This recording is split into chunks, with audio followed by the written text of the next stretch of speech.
Hello there, ladies and gentlemen. Hopefully, all of this has gone live. I am still adjusting myself to YouTube's new live stream studio thing, which is absolutely cancerous, for lack of a better term. It's generally awful, but hopefully, you will all be able to hear me coming through loud and clear and in the correct pitch, because I've noticed my audio software sometimes doesn't play nicely with the outputs and is like, oh, you're now an octave lower for like no reason whatsoever. I have actually worked out what caused that bug. It's something to do with having different outputs of the sound for different bits of software. Like if you have the global setting from your taskbar as like speaker output or headphone output, and then you have a different bit of software trying to output to something else. It it, it's something that I don't fully understand because computers are basically black magic to me. This is why you have to do things like appease the machine spirits, and then eventually they work, being the grand cogitators that they are. So let's get on into the meat of what I want to talk about today. And that is going to be about the concept of algorithmic extremism, because there's been a whole lot of to-do made around and about this on the internet from various circles. We've been told by certain mainstream media sources, by which we basically mean far left sources at this point in time, and the left leaning or far left leaning circles on YouTube, that YouTube is basically a right wing rabbit hole that people get pushed into because of the recommended videos that appear alongside whatever videos they have. Their assertion is that these are all right-wing extremist videos, and so if you just sit there and mindlessly consume YouTube, never thinking about anything, YouTube will just serve you up far-right extremism until you're eventually a hiling jackbooted Nazi before you even realized what happened. There are, I should say, other schools of thought on this, and this comes from the sort of from the more, I don't even want to call it the right of YouTube, because because we're dealing with say the anti-social justice crowd, the anti-feminist crowd, and I don't even want to label them as right, because while some of them are right, and there are people in those loose conglomerate camps who are far right, there's also a lot of people who are fairly centrist in their opinions, and there's even some people who are very sort of moderately on the left in that sort of loose conglomeration. And their contentions is that YouTube is in fact doing the opposite of this, that YouTube is serving up and disproportionately giving time to far left organizations and mainstream media organizations. Now, this is something which there's been I want to sort of say a to and fro between these two positions.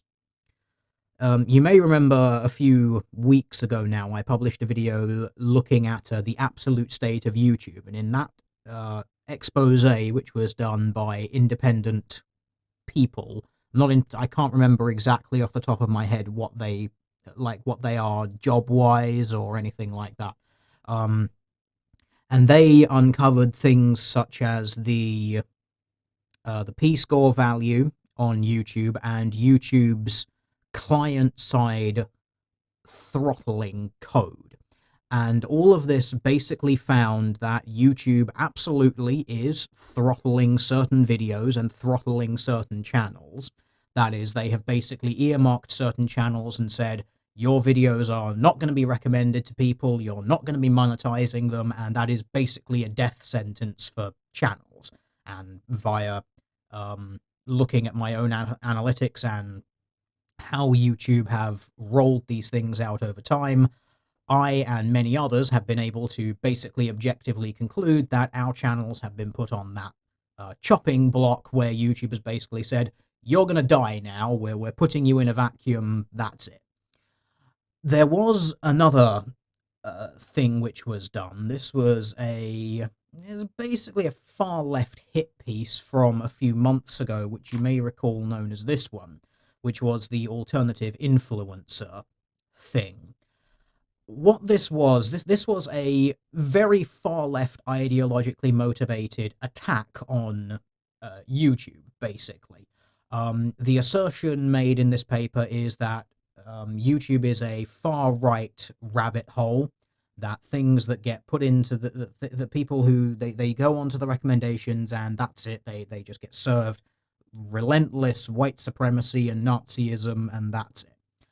There were several problems with this study, one of which was reliant on the snowball methodology that they used, where they basically took people who have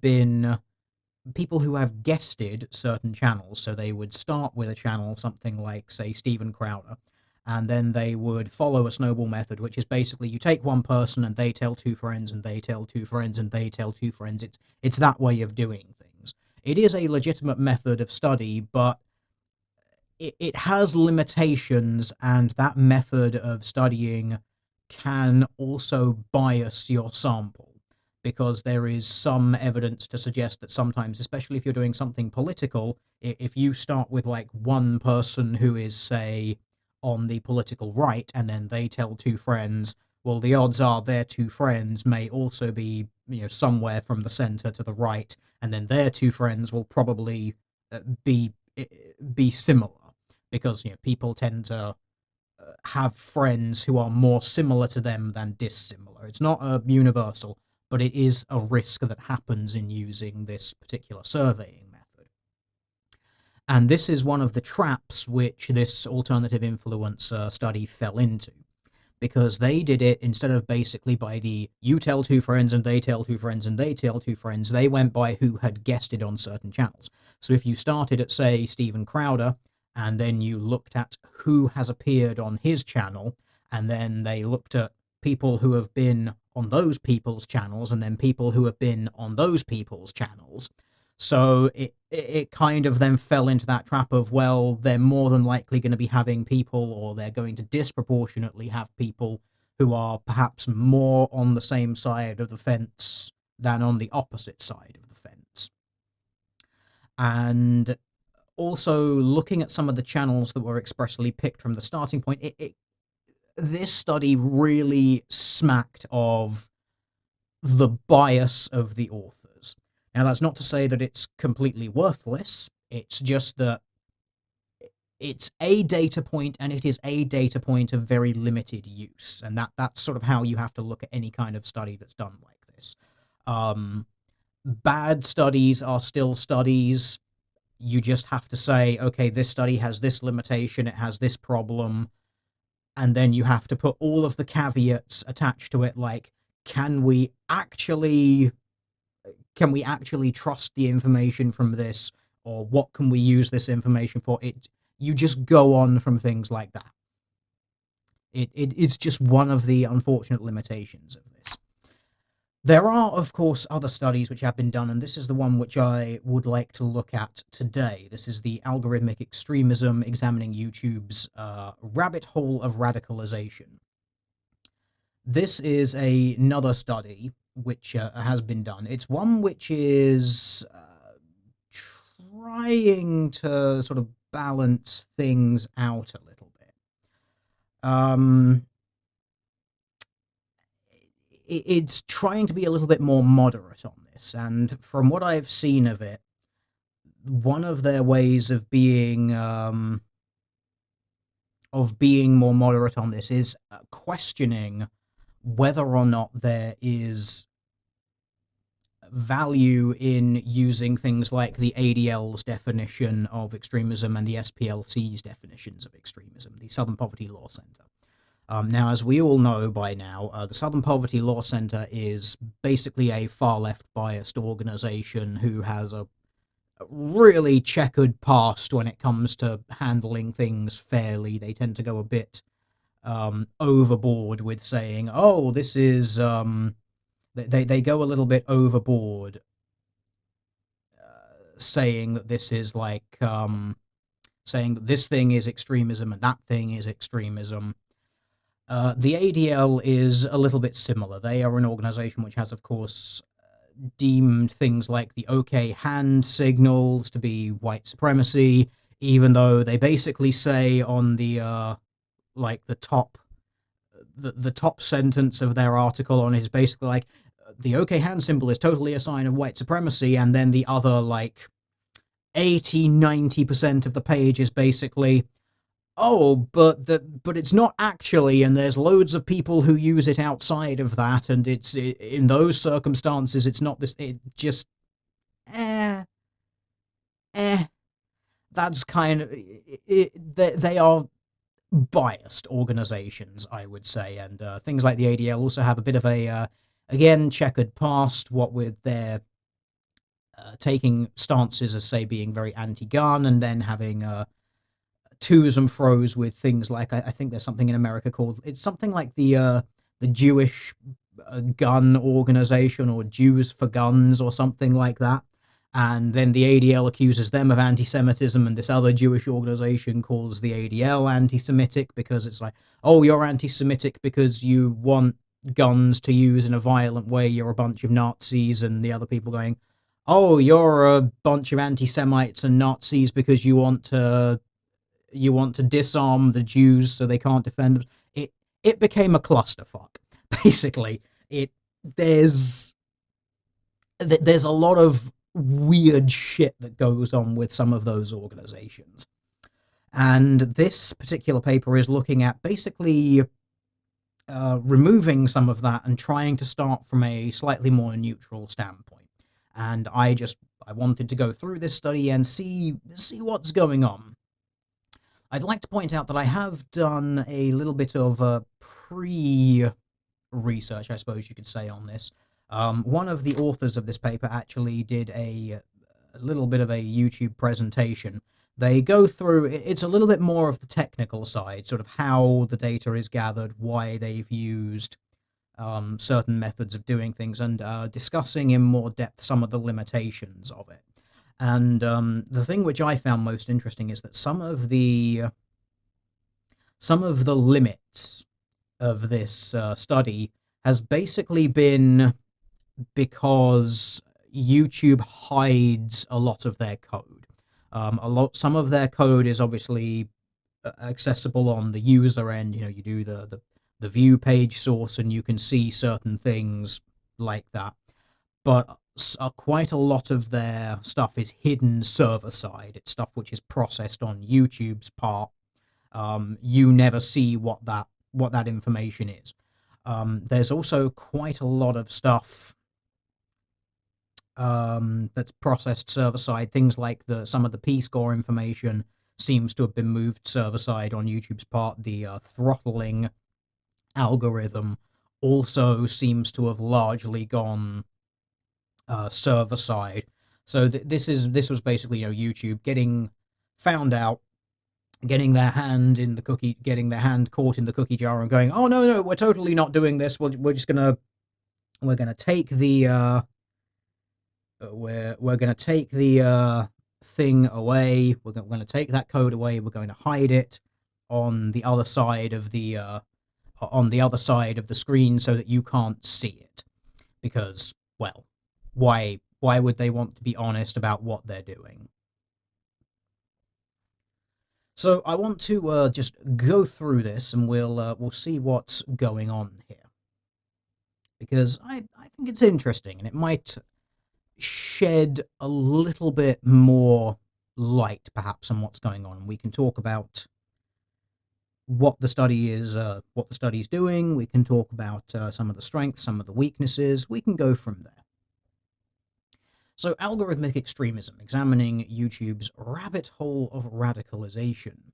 So the abstract reads as follows: the role that YouTube and its behind-the-scenes recommendation algorithm plays in encouraging online radicalization has been suggested by both journalists and academics alike. This is true. Um, kind of just a nice little summary of everything which I've covered in the last, 10 minutes, 10, 15 minutes, something along those lines. This study directly quantifies these claims by examining the role that YouTube's algorithm plays in suggesting radicalized content. After categorizing nearly 800 political channels, we are able to differentiate between political schemas in order to analyze the algorithmic traffic flows out and between each group. After conducting a detailed analysis of recommendations received by each channel type, we refute the popular radicalization claims. To the contrary, these data suggest that YouTube's recommendation algorithm actively discourages viewers from visiting radicalized or extremist content. Instead, the algorithm is shown to favor mainstream media and cable news content over independent YouTube channels, with slant towards left-leaning or politically neutral channels. Our study thus suggests that YouTube's recommendation algorithm fails to promote inflammatory or radicalized content, as previously claimed by several outlets. So, fun little abstract there. Basically, the conspiracy theory that YouTube is a far-right rabbit hole called into question by this study. They claim that they refute it in this study, so I'll be interested to see the exact details of that, or hopefully get into some of the data behind that. And we'll see what goes on, because it seems almost self-evident that YouTube does not radicalize people to the far right. It seems, again, almost self-evident just by using the platform that it seems to push people into either center ground or left-leaning ground. And again, this was something which was confirmed by looking at things like the P-score expose which was done, which specifically basically found that late-night talk show hosts, most of them obviously being fairly extreme towards the left, and left-leaning mainstream media, so-called trusted sources, what YouTube terms trusted sources, were receiving a disproportionate bump in those P-scores. So hopefully this study may go towards providing a little bit more data towards that. So we'll see how it is. As chat has correctly pointed out, everyone to the right of Karl Marx is an extremist according to them. Yes, it is. That's kind of how they go. So let's try to plow through this, and we'll see what's going on, because I'm kind of curious to know what's going on in this study, and what better use of an afternoon than learning some stuff, because learning is fun. Stay in school, kids, and all that good stuff. The internet can both be a powerful force for good pro-social behaviors by providing means for civic participation and community organization, as well as an attractor for antisocial behaviors that create polarizing extremes. Yes, this is fine. Internet is both good and bad. Yep, that's the internet for you in a nutshell. Sometimes it's good, sometimes it's bad. Perfect. This dual nature of the internet has been evident since the early days of online communication, where flame wars and trolling have been present in online communities for over 2 decades. While such behaviors were previously confined to Usenet message boards and limited IRC channels, with the expansion of social media, blogs, and microblogging following the rapid growth of internet participation rates, these inflammatory behaviors are no longer confined and have left their early back channels into public consciousness. Yep, I would say that this is a completely reasonable assessment of how the internet has changed over time. The good old phrase is something along the lines of, the internet used to be somewhat the Wild West. You know, you had to have a degree of basically the skill floor, the lowest level of ability and understanding of technology you had was higher in the past than it is now, because you had to have a basic understanding of how things like the internet worked, a basic understanding of how to navigate these things, and there were certain things like the use of things like internet relay chats and chat clients and whatnot, which they weren't as readily accessible as they are now. These days you can buy phones which have these things pre-installed. You don't have to think about it. You don't have to know anything about it. You press a button. It's like, oh, well, there it is. There's all of the things. So that level of skill requirement has definitely lowered over time. And yes, with this, both the best and the worst of humanity has boiled to the surface. Twitter seems to be especially cancerous, as does Facebook, for this kind of thing. Twitter is it's just a fucking hellscape. Let's be honest. There's been a reasonable amount of studying done on things which get shared around on Twitter, and it's been found, what a surprise, that things that are emotionally inflammatory, it's basically things that get negative reactions out of people, are shared far wider and far faster than things which are either neutral or positive.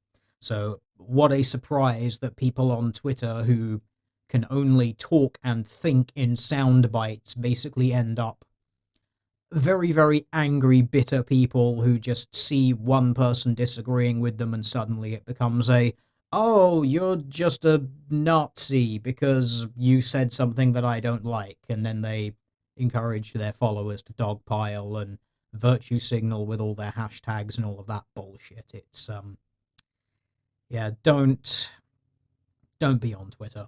Just don't be on social media. Social media is just fucking awful. Stay away from it for your own health. You will be much happier without it. The explosion of platforms, as well as ebbs and flows in the political climate, have exacerbated the prevalence of antisocial messaging. That I would say is an understatement. If you've been on social media for any amount of time and looked at anyone talking anything about politics, the explosion of vitriol and general bile that comes from it is pretty fucking awful, frankly. Research focusing on uninhibited or antisocial communication as well as extremist messaging online has previously been conducted on platforms including Facebook, Twitter, Reddit, 4chan and 8chan, RIP, Tumblr, and even knitting forums such as Ravelry. In addition to these prior studies on other platforms, attention has recently been paid to the role that YouTube may play as a platform for radicalization. As a content host, YouTube provides a great opportunity for broadcasting a large and widely diverse set of ideas to millions of people worldwide, including among general content creators are those who specifically target users with polarizing and radicalizing political content. While YouTube and other social media platforms are generally taken a strict stance against most inflammatory material on their platform, extremist groups from jihadi terrorist organizations, various political positions, and conspiracy theorists have nonetheless been able to permeate the content barrier. This is true. YouTube has, of course, had its fair share of beheading videos and batshit insane conspiracy theorists just existing. Many of them perpetrating such insane conspiracy theories such as the patriarchy assertion and the assertion that YouTube is a right-wing rabbit hole. Conspiracy theorists like that, but no one seems to care about those because why would they? Extreme content exists on a spectrum. YouTube and other social media platforms have generally taken a strict stance against the most inflammatory materials or materials that are outright illegal. No social media platform tolerates ISIS beheading videos, child porn, or videos depicting cruelty toward animals. There seems to be a consensus among all social media platforms that human moderators on moderation algorithms will remove this type of content.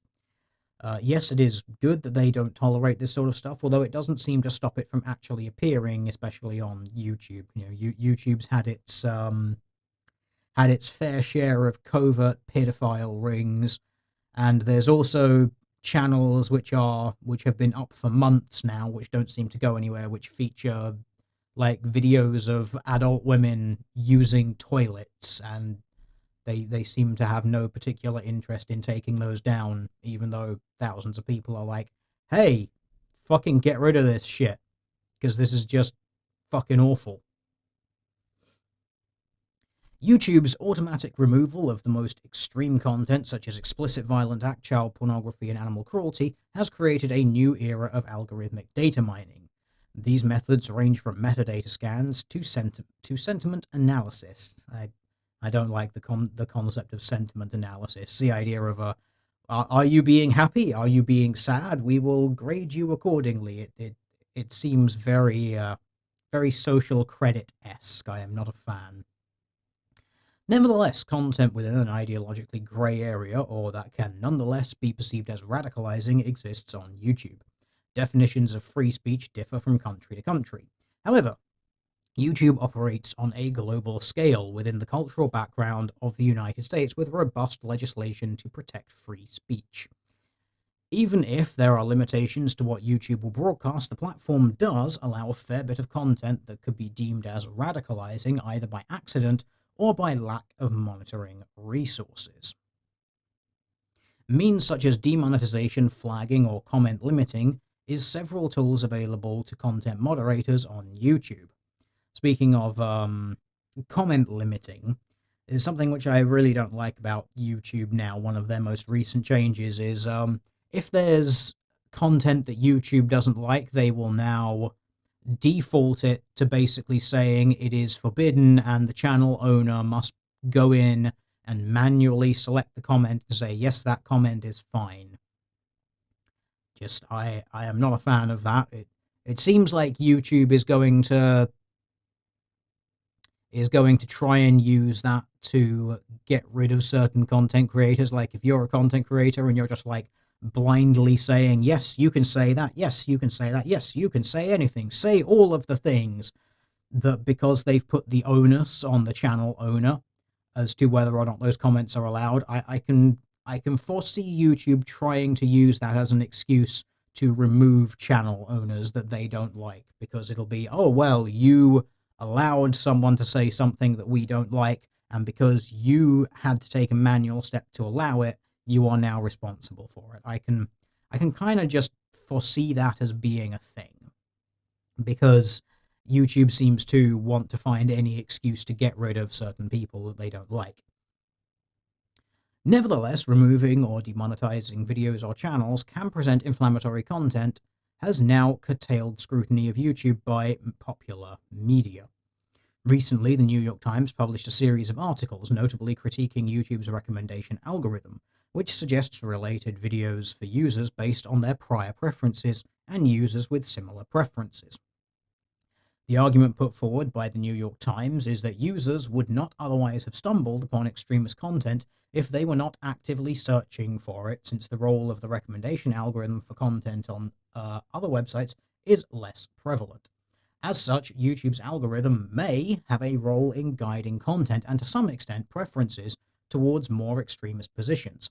Critical to this critique is that while previous comments on the role that social media websites play in spreading radicalization are focused on user contributions, the implications of the recommendation algorithm strictly implicate YouTube's programming as an offender. And that's kind of an important thing to point out. The idea that people are being served up extremist content because of the recommendation is quite a serious charge, because it's basically saying, hey, your program is putting offensive content in front of people when it shouldn't. It's a pretty big accusation to be leveling at a company like that.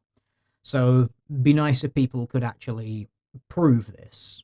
A fair amount of it has just been accusation, as we sort of covered a little bit at the beginning. Some of these far left media outlets like to bang the drum quite a lot about how it's all right-wing extremism and far-right rabbit holes. There doesn't seem to be anything that actually backs that up.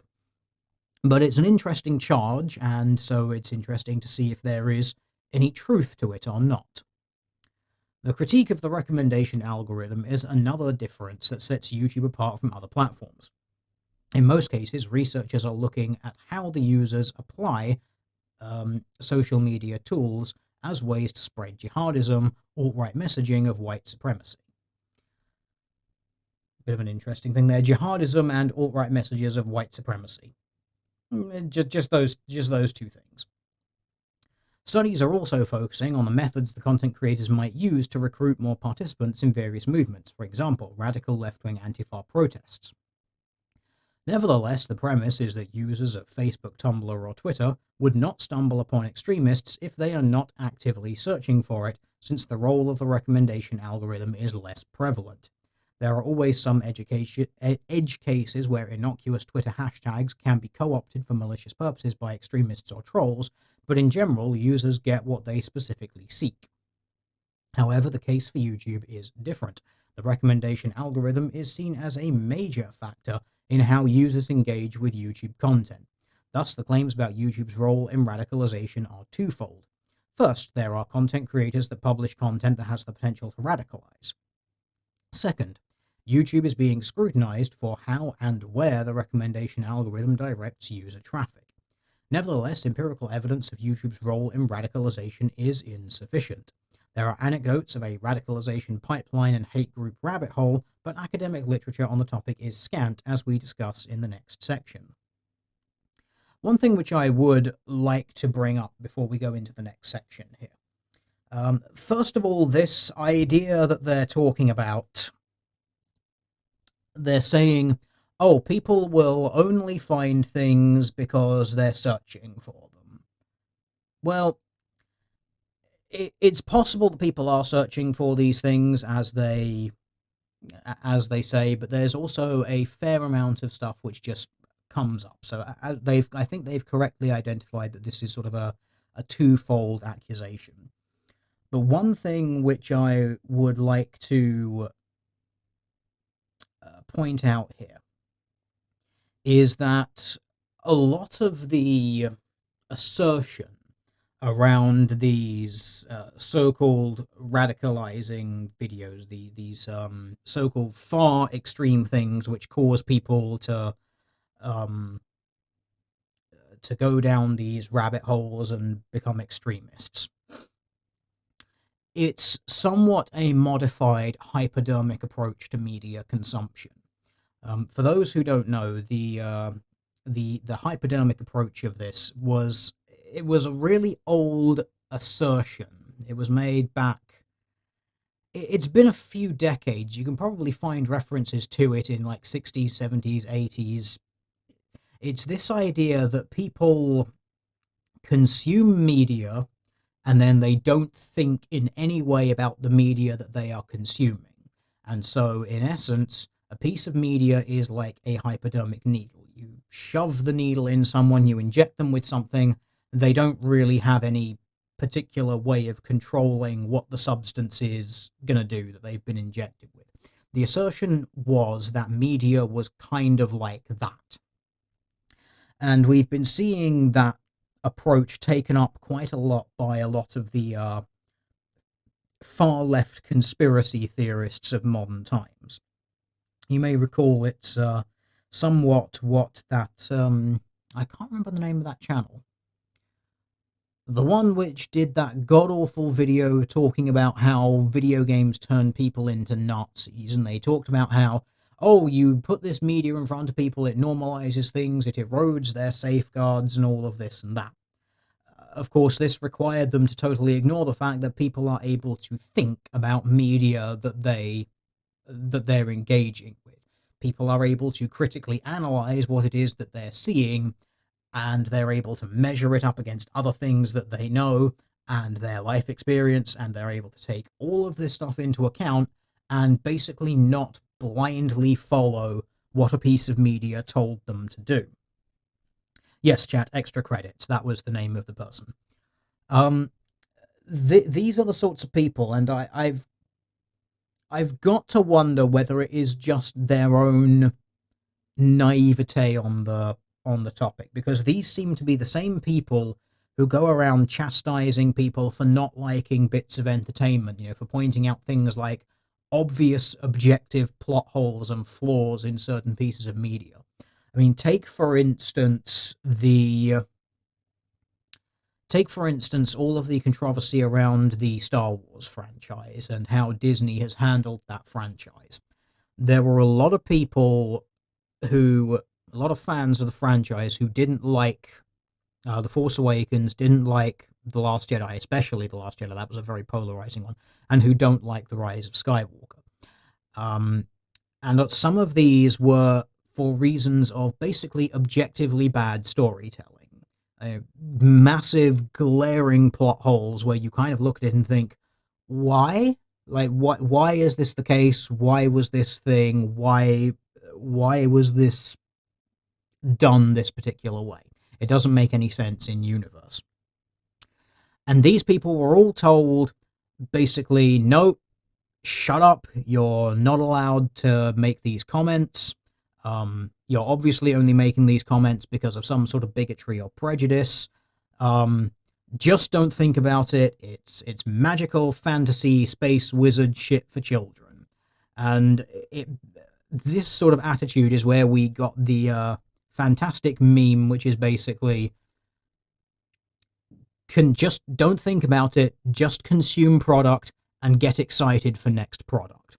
And that seems to be the attitude that a lot of these people have. And it's very interesting that a lot of these people seem to exist on a certain part of the political spectrum, usually on the left part of the political spectrum. And it's just so interesting to me that there's that little bit of overlap, that these people are just like, no, just don't think about it, just consume, just keep blindly consuming. But blindly consuming is a bad thing because it can lead to extremism and this and that. And you kind of look at it and you're like, what are you talking about? Like, you can't hold both of these things. Like, you keep saying, oh, just blindly consume things, don't think about things. Oh, but not thinking about things will erode all of your safeguards and it'll make you a terrible person. You'll eventually just turn into a Nazi. It's like, okay, so do you want people to think about this content or do you not want them to think about it?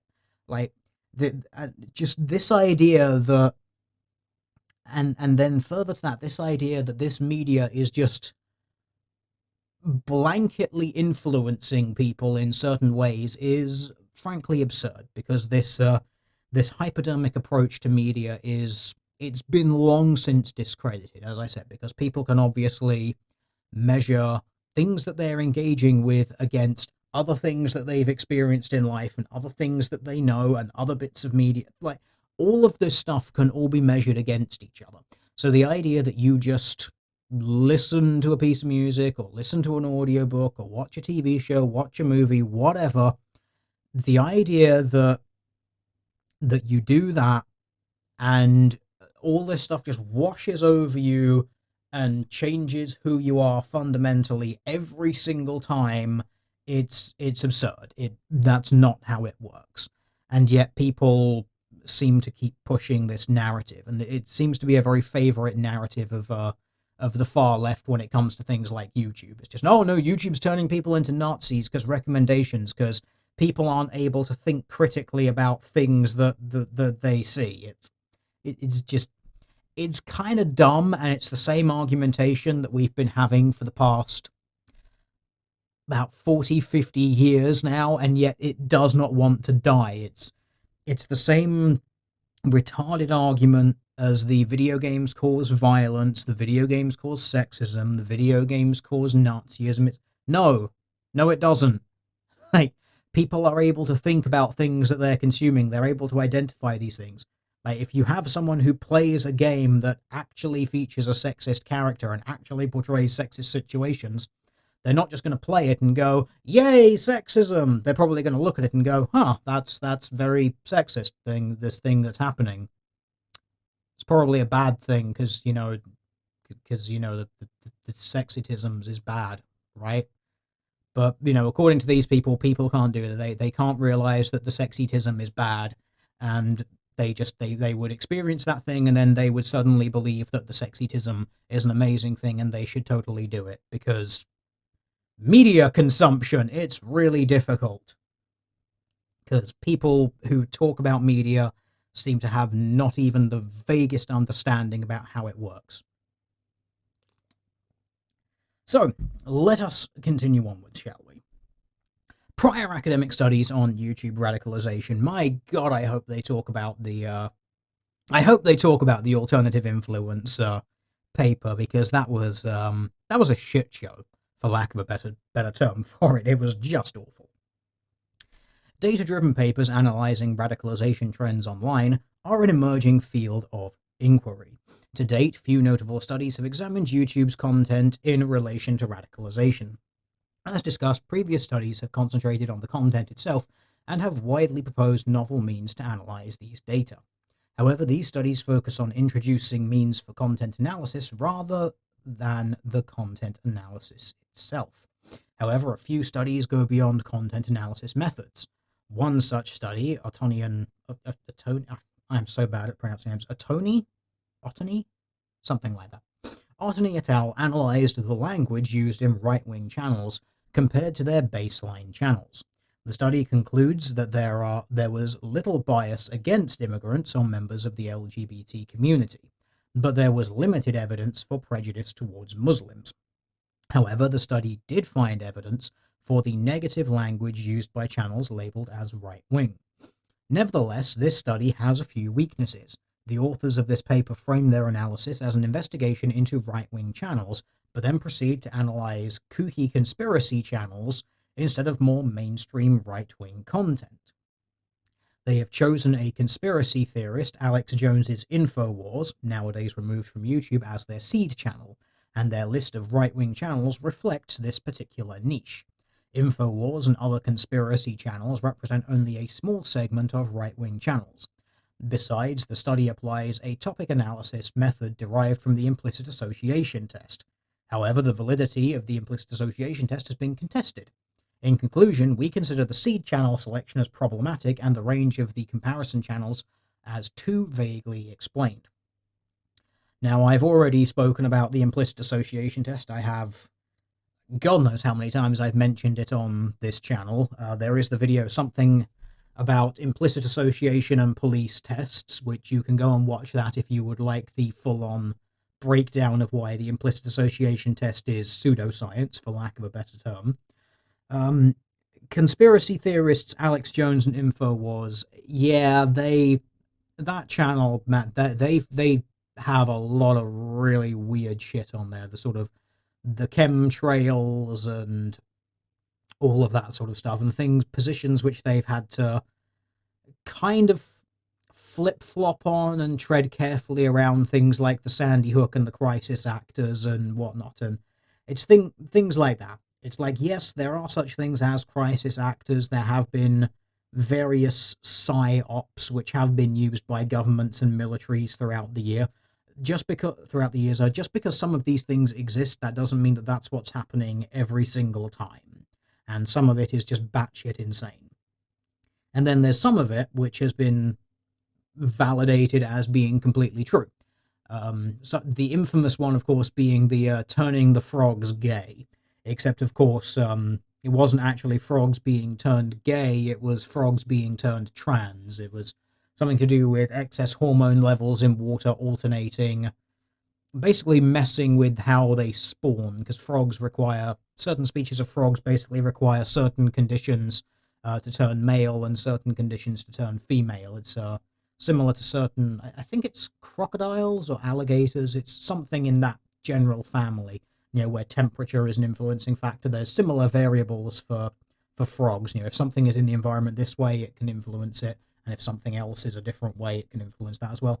But something about excess hormones being dumped into the water basically started messing with certain areas and their amphibian populations. Basically, the frogs ended up turning transsexual or turning up in various states of pseudo-hermaphroditism and full-on hermaphroditism. It's quite an interesting thing like that. So not all of it is the batshit insane end of the conspiracy theory, and I'm not a huge fan of the term conspiracy theory in some instances, because the problem with something being a conspiracy or a conspiracy theory is that conspiracy theories can be real. Like, if you have a bunch of people say they're arranging a surprise birthday party for someone, and that person suspects that they're creating a surprise birthday party, and they say, "Hey, you guys creating a surprise birthday party?" and everyone involved is like, no, we're not doing anything. No, that's not what's happening. And then that thing happens. Well, that person talked about a conspiracy theory, and the conspiracy theory actually happened. There were people conspiring to do something. They were doing something without someone's knowledge. And so it was a conspiracy theory. The person talked about a conspiracy theory, and the conspiracy theory was true. So you keep. So this is why I dislike this concept of just labeling something as conspiracy theories, because it doesn't always work out like that.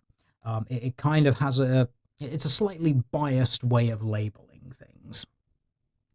But that's kind of a neither here nor there. Like, sometimes it's an accurate statement to make, and sometimes it isn't. Someone in chat is asking, Epstein didn't kill himself as a conspiracy theory, right? Just a true one. Well, obviously, the official line on that is that he did totally kill himself. It's just, it required not being observed when you're under observation. It required security guards to be asleep or buying furniture on the internet rather than doing their jobs. Simultaneous failure of video and audio equipment. Someone somehow hanging themselves off of a bed which is so low to the ground it should be impossible. Weird places for the strangulation marks, like being in the middle of the neck as opposed to the top, which is what you'd expect from a hanging. Although, that said, there are like short hangings. There are, I can't remember the exact term for them. It's basically non-suspension hanging. Like, you can still hang yourself with your body fully supported by the ground. It just has to put a certain amount of pressure around a certain point of the neck to cut off the circulation to the brain, and then you die even though your body is fully supported. At that point, it's more like strangulation than a hanging, so it is possible. But there's just a whole bunch of really weird shit like that, and then they announce that, oh, the videos have been corrupted and deleted, and people look at that and say, how often has it happened that a piece of data on your computer has actually been irretrievably gone? Like, there's, in so many modern operating systems, there's ways of retrieving data even if you delete it. You know, things like doing system restores, doing restores on individual files if necessary. Apple has their time machine thing, which basically takes snapshots every however many hours. Like, there's all of these things, and people just look at it and say, wow, how the hell did all of these stars align so that this could happen? You're looking at it and you're just thinking, damn, son, this is the biggest, the longest line of insane coincidences that anyone has ever seen in order for the concept of the suicide thing to be true. So that's how people do it. So it's an interesting one and a curious one, and from what I've seen from various polling data that's taken on it, it seems like most people do not believe that he killed himself. So make of that what you will. You are free to think of it what you will, chat. So let us continue on with the actual thing, the actual thing that we're talking about. Because we're not talking about Epstein's very obvious and blatant thing that happened to him. We're not talking about that. We are talking about various other insane conspiracies, because, you know, sometimes conspiracies happen and sometimes they do not. So calling things conspiracy theories as a means of discrediting them, sometimes it's accurate, sometimes it is not. Sometimes people are actually conspiring to do shit, And sometimes people do mysteriously kill themselves in circumstances where there is no possible way that they could have killed themselves, where all of the data goes missing and people aren't doing their jobs properly, and then even more data goes missing and everything just looks really fucking suspicious. And before you know it, people have killed themselves by dropping barbells across their neck while shooting themselves twice in the back of the head, while also killing themselves accidentally in an automobile accident, in a solo car accident. All these things happen, and it's just so fucking weird that happens. But let's continue onwards. Remember, as the old saying goes, it is not a conspiracy theory if they are actually out to get you. So let's move ever so swiftly onwards with the thing that we actually are here to talk about. In addition to content analysis of YouTube's videos, Ribeiro et al. Took a novel approach to analyzing the content of video comment sections, explaining which types of videos individual users were likely to comment on over time, categorizing videos in 4 categories, including alt-right, alt-light, the intellectual dark web, and a final control group. The authors found inconclusive evidence of migration between groups of videos. The analysis shows that a portion of commenters does migrate from intellectual dark web videos to the alt-light videos. There is also a tiny portion of commenter migration from the centrist intellectual dark web to the potentially radicalizing alt-right videos. However, we believe that one cannot conclude that YouTube is a radicalizing force based on commenter traffic only. There are several flaws in the setting of the study. Even though the study is commendable, it is also omitting the migration from the center to the left of center altogether, presenting a somewhat skewed view of the commenter traffic. In addition, only a tiny fraction of YouTube viewers engage in commenting. For example, the most popular video by Jordan Peterson, a central character of the intellectual dark web, has 4.7 million views but only 10,000 comments. Besides, commenting on a video does not necessarily mean agreement with the content. A person leaving a comment on a controversial topic might stem from a desire to get a reaction, trolling or flaming, from either the content creator or other viewers. We are hesitant to draw any conclusions based on the commenter migration without analyzing the content of the comments. This I agree with.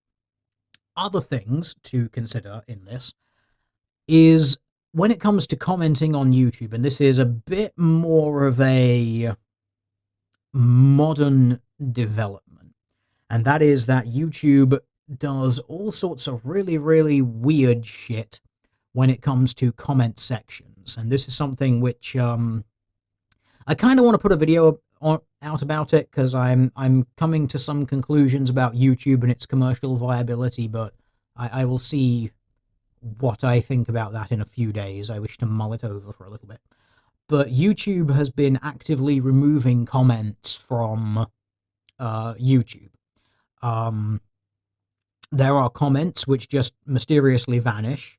The number of times I have been trying to have a conversation with someone in a comment section, or several someones in conversation sections, and the number of times a comment has started with, "YouTube deleted my comment, here is a summary of what I said." Like, it's getting to the point now where if you're trying to actually have an in-depth conversation with people, you need to post your comment, and you then need to copy-paste your comment into a Word document in case YouTube just deletes your comments for no reason whatsoever. And this goes hand in hand with what I said earlier about having to free people's comments from the comment limbo of YouTube's making, where YouTube says, "Oh, well, we're going to put your comment into the not quite naughty step. It's just the box where the channel's creator has to decide whether your comment is allowed or not." Like, there's weird shit going on with YouTube's comment sections. It is frankly cancerous. And the worst part is, the single worst part about this is, which has led to me making some very serious considerations about the future of YouTube, is that YouTube has even deleted my own fucking comments on my own videos hosted on my own channel. And I kind of look at that and I'm just like, wow, really, YouTube? Really? I'm not allowed to engage with my own audience on my own channel? Like, that's just fucking insane, frankly.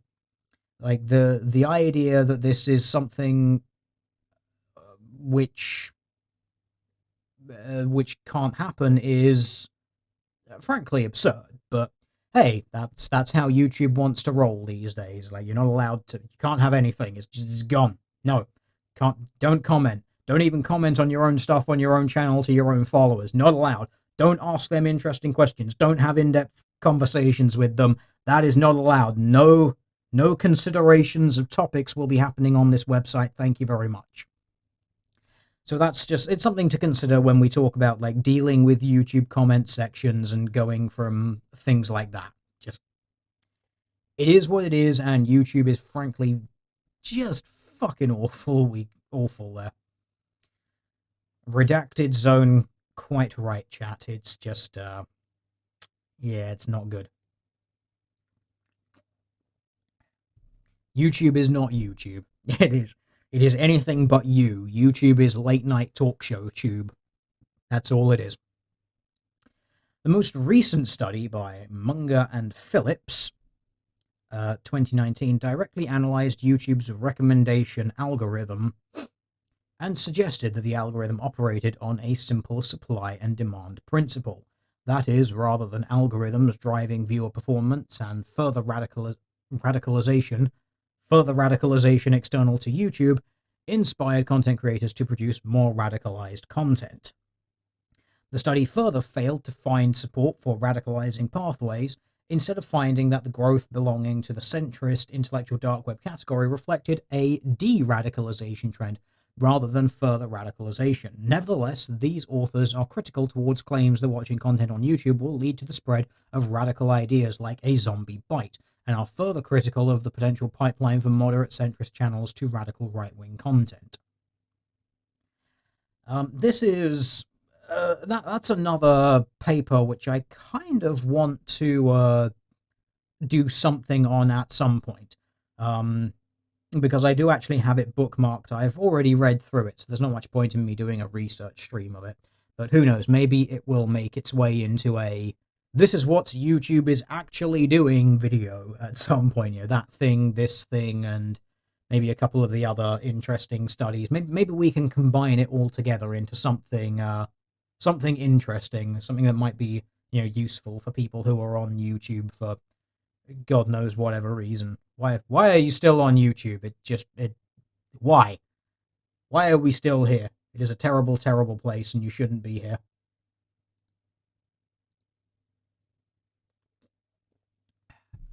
So, analyzing the YouTube recommendation algorithm. Our study focuses on the YouTube recommendation algorithm and the direction of recommendations between different groups of political content. To analyze the common claims from media and other researchers, we have distilled them into specific claims that can be assessed using our dataset. C1, guessing claim of the first. Radical bubbles recommendations influence viewers of radical content to watch more similar content than they would otherwise, making it less likely that alternative views are presented. Claim 2, right-wing advantage. YouTube's recommendation algorithm prefers right-wing content over other perspectives. Claim the third. YouTube's algorithm influences users by exposing them to more extreme content that they would otherwise seek out. Claim the fourth. Right-wing radicalization pathway.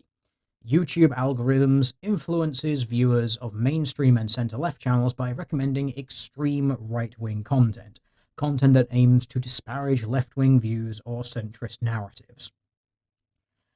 Now, frankly, anyone who, well, if you've been on YouTube for any amount of time and you are not a far-left ideologue, you're probably looking at those claims and laughing, because it's frankly absurd that any of these could be true. So let's see where this study goes in working out whether or not they are things that are true. I am going to guess that no, because they are self-evidently retarded, especially given what we've seen from things like the P-score debacle and the throttling algorithm and all of that good stuff. But we'll see where it goes. By analysing whether the data supports these claims, we will be able to draw preliminary conclusions on the impact of the recommendation algorithm. A. The YouTube channel selection criteria. The data of this study is collected from two sources. First, YouTube offers a few tools for software developers and researchers.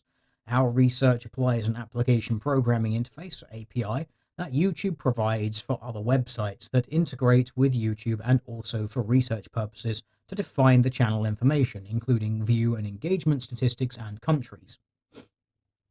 However, the YouTube API limited the amount of information we could retrieve and the period it could be kept, and was thus not entirely suitable for this study. For this reason, we use an additional scraping algorithm that provides us information on individual video statistics, such as views, likes, video title, and closed captions. This algorithm offers data since the 1st of January 2018. The scraping algorithm also provides us the primary data applied for this study, the recommendations that YouTube's recommendation algorithm offers for each video. The scraping process runs daily. This is something which was actually expanded upon in the video, which was one of the little seminar videos that one of the authors of this study did. There is a point in this video display, presentation I suppose I should call it, where he actually goes into a little bit more depth, mentioning what the limitations of this API are and how they... I don't really know how to describe it because I don't know a whole lot about how these API things work. I would say ask an IT person because they will probably be able to tell you.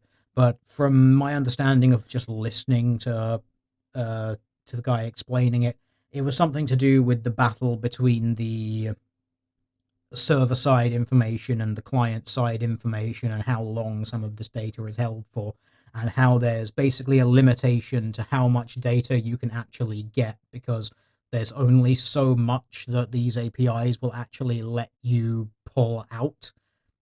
Like, you can't just code something that says, go and get all the information on it, because apparently YouTube doesn't want people to have that information, because why would you? Why would YouTube want anyone to have any of that information? It's just, you're not allowed. It's a secret. It's YouTube's secret. Don't ask any questions. The scraped data, as well as the YouTube API, provides us a view of the recommendations presented to an anonymous account. In other words, the account has not watched any videos, retaining the neutral baseline recommendations. Described in further detail by YouTube in their recent paper that explains the inner workings of the recommendation algorithm. Now, that's a very important point, because as soon as you watch videos on YouTube, YouTube will basically try and start building a profile of the stuff that you are watching. They do this in a variety of ways. Again, much of it far beyond my level of understanding, because that level of computer stuff is just... it's voodoo, it's magic, it's something over there. But somehow they start building these profiles on you and filling in all the data, and they start fiddling with it. So it's very important that basically each one of these searches and each one of these scrapes isn't being biased by actually registering as a viewpoint. Again, this is something which the video presentation talks about in a little more depth, like having to basically run thousands or tens of thousands of individual instances, basically individual virtual machine instances, and then each one of those would have to go once, find all the information, and then never be used again, because as soon as you do that one search, you're going to start biasing it. So they basically had to run tens of thousands of effectively individual computers going through different proxy sites and all of that stuff, so they could never be biased by it, because this is how YouTube works. This is how modern internet works, and I hate it. Just the amount of information tracking that they do is absurd, And the fact that in order to do this, you have to basically create tens of thousands of artificial little computers, virtual computers inside your computer to get this information. I think that's fucking absurd, but this is the world that we live in. Thanks, internet.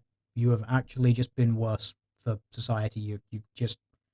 You have been a disaster for the human species as a whole. One should note that the recommendations list provided to a user who has an account and who is logged into YouTube might differ from the list presented to his anonymous account, or to this anonymous account.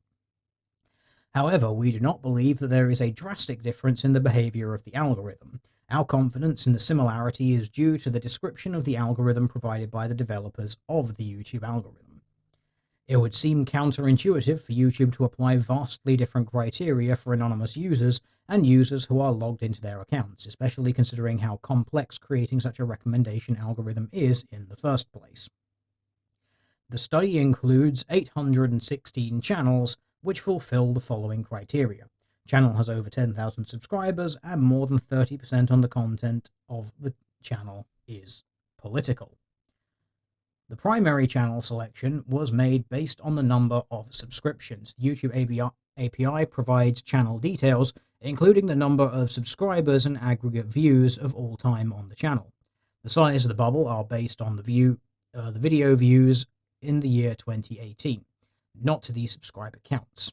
YouTube also provides detailed information of the views of each video and dislikes, thus providing information on the additional engagement each video receives from the users. Now, this is something which you can actually view yourself if you would like to. They talk about sort of the size of the circles and whatnot.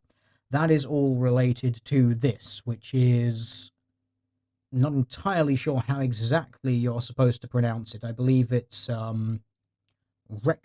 Recfluence, I think is how you're supposed to pronounce it. Recfluence.net. This is the graphic which is represented later on in the video. Obviously, this one has the advantage of being interactive because, well, it's a live website version. It's not the static screenshots which are in the study. And so this one gives you a degree of interactivity, so you can actually go in and sort of find some of the more interesting tidbits of information. So when they talk about the size of the circles, this is what they're talking about. So you see the center-left mainstream media stuff, you hover over it, and it explodes into this giant display of color, which makes the thing frankly unusable for some people. I know that I struggle to tell the difference between some of these colors, things like provocative anti-SJW, which is a kind of orange-red, and partisan right, which is red as well, and the religious conservative, which is a kind of aqua-colored glowing thing, and social justice, which is a kind of green glowing thing. Man, telling some of these data points apart is a fucking strain on the eyes. But these are the tools that you have to work with when you want to go in and get all the sort of interactive data. So, if you want to go in and do this, do so in your own time. We might touch a little bit on this towards the end, but this is the stuff that they're going to be referencing, just so we're all clear on that. Generally, only channels that had over 10,000 subscribers were analyzed. However, if the channel's subscription numbers were lower than our threshold value, or there were missing data. However, if the channel is averaging over 10,000 views per month, the channel was still included. We based our selection criteria on the assumption that tiny channels with minimal number of viewers or subscribers are unlikely to fulfill YouTube's recommendation criteria. 1. Engagement objectives such as user clicks and degree of engagement with recommended videos. And 2. Satisfaction objectives such as users liking a video on YouTube and leaving a rating on the recommendation. Another threshold for the channels was the focus of the content. Only channels where more than 30% of the content was on US political or cultural news or cultural commentary were selected. We based the cultural commentary selection on a list of social issues on the website I Side With. A variety of qualitative techniques compiled the list of these channels. I've not looked into this, I side with. Who are you? What are you? You are a politics website. You do lots of polling information. Okay, seems completely reasonable that that is something that you would go with. I may have to check into that on the a little bit later on and maybe see if that is a legit polling site or whether that polling site has any biases left or right or whatever. But it's looking at the data that they go into later, it seems like it's all right. The lists provided by Adfontes Media provides a starting point for the more mainstream and well-known alternative sites. Several blogs and other websites further list political channels or provide tools for advanced searches based on topics. We also analyze the recent academic studies and their lists of channels, such as Ribeiro, et al., and Munger and Phillips. However, not all channels included in these two studies fit our selection criteria. Thus, one can observe differences between the channel lists and categories between our research and other recent studies on a similar subject. So basically, different people have different things, different criteria for what it is that they, different criteria for how they pull out all these different channels and all these different videos. That's fine, as long as we acknowledge all of those differences, we go from there. We added emerging channels by following the YouTube recommendation algorithm, which suggests similar content and which fit the criteria and passed our threshold.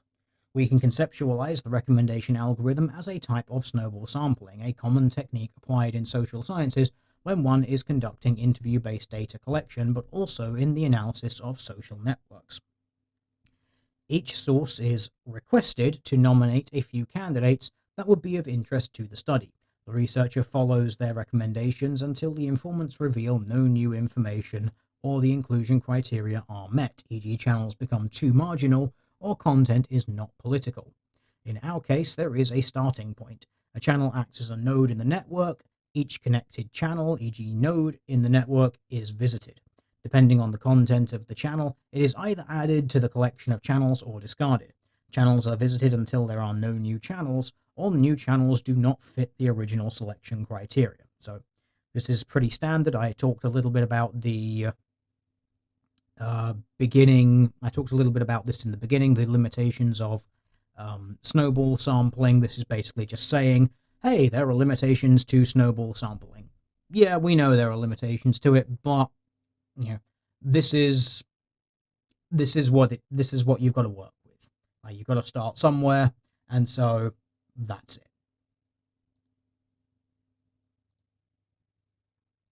So the categorization process, this is how they're going to work out who goes where and all that good stuff.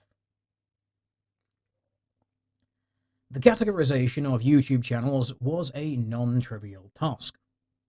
Activist organizations provide lists and classifications, but many of them are unreliable.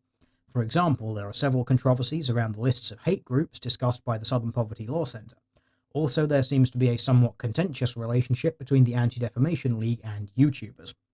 This is all true. This is all stuff which I spoke about towards the beginning of this stream. We've covered a little bit of the contention there, and, well, it is what it is. I don't feel any particular need to expand on that any further. Let's see if this paper does. We decided to create our categorization based on multiple existing sources. First, one has several resources to categorize mainstream or alternative media outlets. Mainstream media such as CNN or Fox News have been studied and categorized over time by various outlets.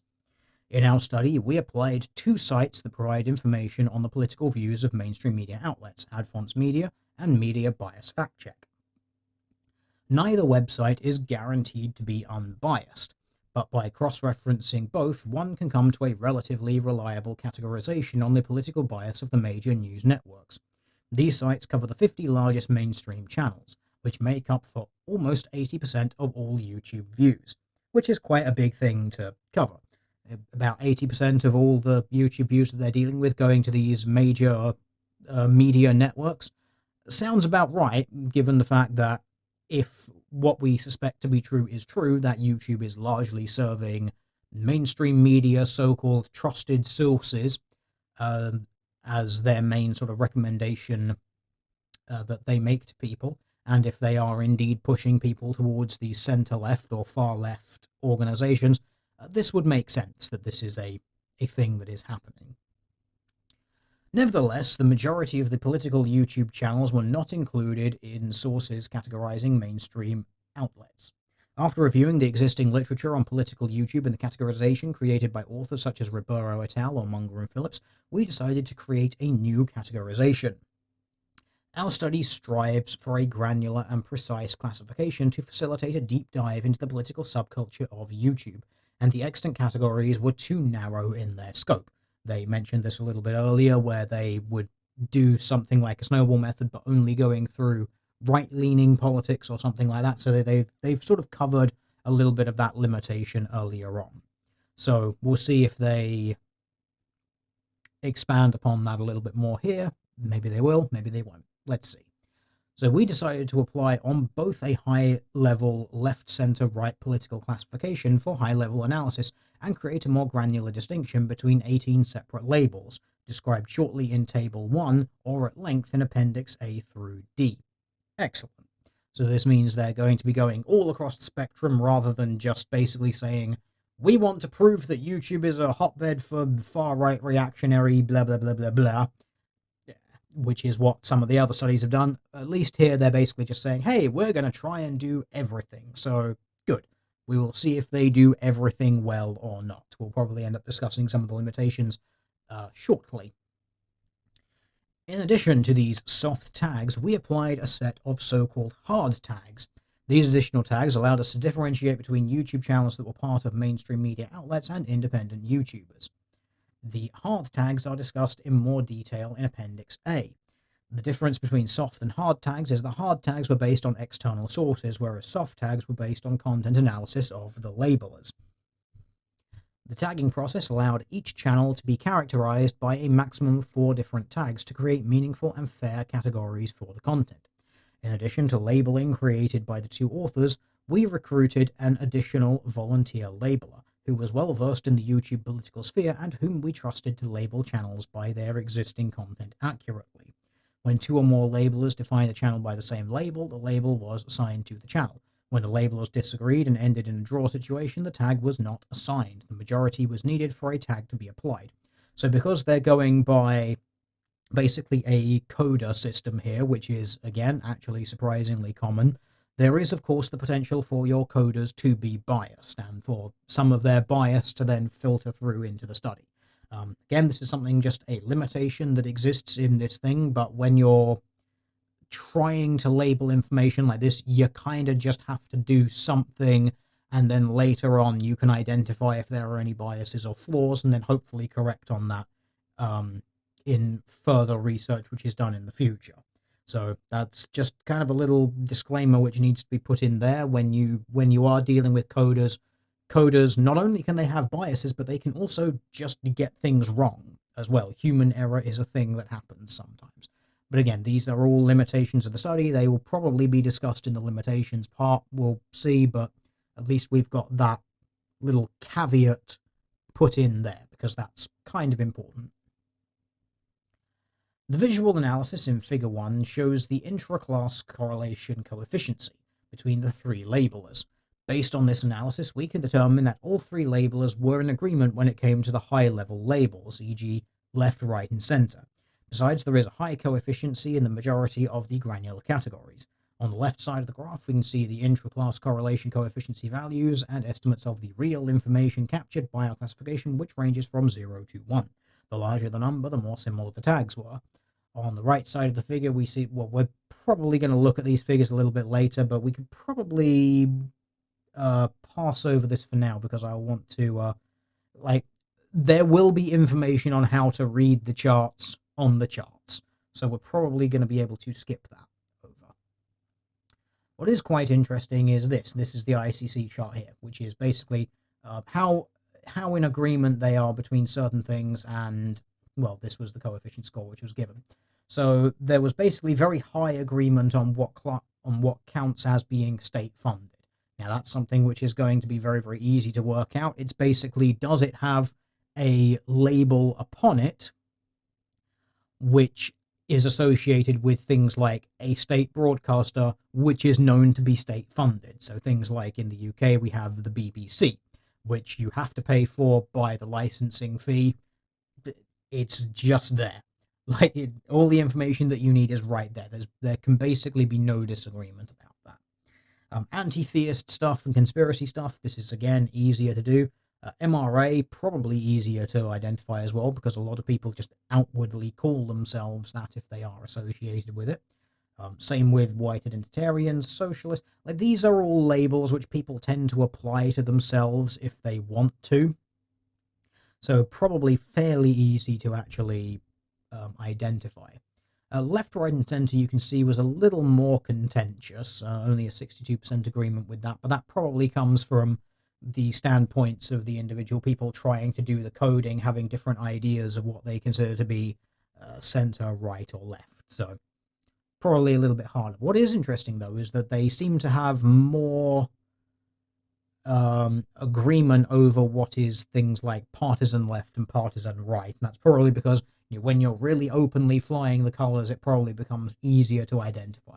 Things like sort of centre, centre right, centre left, where people might not actually label themselves expressly as such, or it's basically that kind of grey area in the middle of all of the different political axes. So I can see why that area might be a little bit more controversial between all of your coders. So, however, if one looks at the percentages of the agreement is very high in most cases. The only category where disagreement seems to be significant is left-right-centre categorization. However, this disagreement can be explained by the weighting applied when calculating the ICC factor. Fair enough, as long as we know that there's going to be a bit of a grey area in there, and there is a reason for it, that's completely fine. To assign a label, we investigated which topics the channels discussed, and from which perspective. Some channels are overtly partisan or declare their political stances and support for political parties in their introductions, or have posted several videos where such topics are discussed. For example, libertarian channels support Ron and Rand Paul, libertarian politicians affiliated with the Republican Party, or discuss Austrian economics with references to economists such as Friedrich von Hayek or Ludwig von Mises, or the fictional works of the author Ayn Rand. Comparably, many channels dedicated to various social justice issues title their videos to reflect the content and the political slant, e.g., Can Our Planet Survive Capitalism? Or The Poor Go to Jail and the Rich Make Bail in America from Al Jazeera Plus. Nevertheless, other channels are more subtle and require more effort to tease out their affiliation. In those cases, we analysed the perspective that these channels took on political events that have elicited polarised opinions. For example, the nomination of Brett Kavanaugh in the US Supreme Court, the migrant caravan, and Russiagate. Yes, Russiagate, that would be the conspiracy theory that Russia is influencing all of the things, because apparently that's another thing where it's another conspiracy theory that people will never admit is a conspiracy theory, and it's not the good kind of conspiracy theory, it's the bad kind of conspiracy theory, the bad kind of batshit insane conspiracy theory that has not been found under any sort of expert testimony or expert probing to have any degree of truth to it whatsoever. But, some people are going to keep running with it anyway. Similarly, we also analysed the reactions that the channels have for polarising cultural events or topics, such as protests at university campuses, trans activism, and free speech. If the majority of these considerations aligned in the same direction, the channel was designated as left-leaning or right-leaning. If there was a mix, then the channels were likely assigned to the centrist category. The only way to conduct this labelling was to watch the content on the channels until the label has found enough evidence for assigning specific labels. For some channels, this was relatively straightforward. The channels had introductory videos that stated their political preferences. Some of the intros are very clearly indicating the political views of the content creator. Some are more subtle. For example, a political commenter, Kyle Kulinski, explicitly states his political leanings, libertarian left, in the channel's secular talk description. In contrast, a self-described classical liberal discussion host, Dave Rubin, has a short introduction of various guests, providing examples of the political discussions that take place on his channel, The Rubin Report. In other cases, the labelers could not assign a label based on introduction or description, but had to watch several videos on the channel to determine the political leanings on average. On average, every labeler watched over 60 hours of YouTube videos to define the political leanings without mischaracterizing the channel and thus misrepresenting the views of the content creators. Okay, so this is pretty good. Basically saying, we're going to give you a good 60 hours of content that we're going to watch. I'd say it's fairly reasonable that after watching someone for about 60 hours, you're probably going to find a few tells about their political allegiance, assuming, of course, that they're talking about politics. You might be able to glean something from that 60 hours. So I'm kind of okay with that. I do think that there might still be a very slight risk of sample biasing, that is basically picking videos which may be more inflammatory or maybe more pushing towards one particular viewpoint than they may share on different topics or have different viewpoints on other topics. But I think 60 hours of just non-stop stuff, you're probably going to be getting a fairly okay sample. I think risks of just by picking out random videos and having all of them lean a certain way when the actual person doesn't, I think through 60 hours you can probably avoid that to a reasonable degree. Based on the 18 classification categories, we created 13 aggregate groups that broadly represent the political views of the YouTube channels. The 18 soft tags were aggregated from ideological groups and better differentiated between the channels. For more details on tagging aggregation, please see Appendix A and B, which we may or may not look at later. It depends how we go. These groupings were applied in the data visualization rather than the more granular 18 categories for clarification and differentiation purposes. The next section we discuss the data in even more detail. Ho-ho! Fun times. Let's go straight on in there, because I fucking love me some data.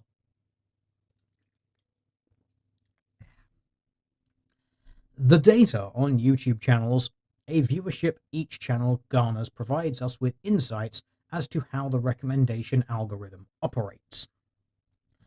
Per the data collected in 2019, YouTube hosted more channels with content that could be considered right-wing than before.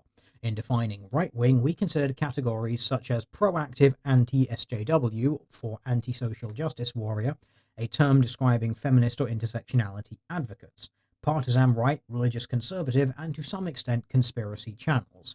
They will explain this a little bit later on, hopefully. For longer descriptions on, we will look at these appendixes and tables later. Do not fear.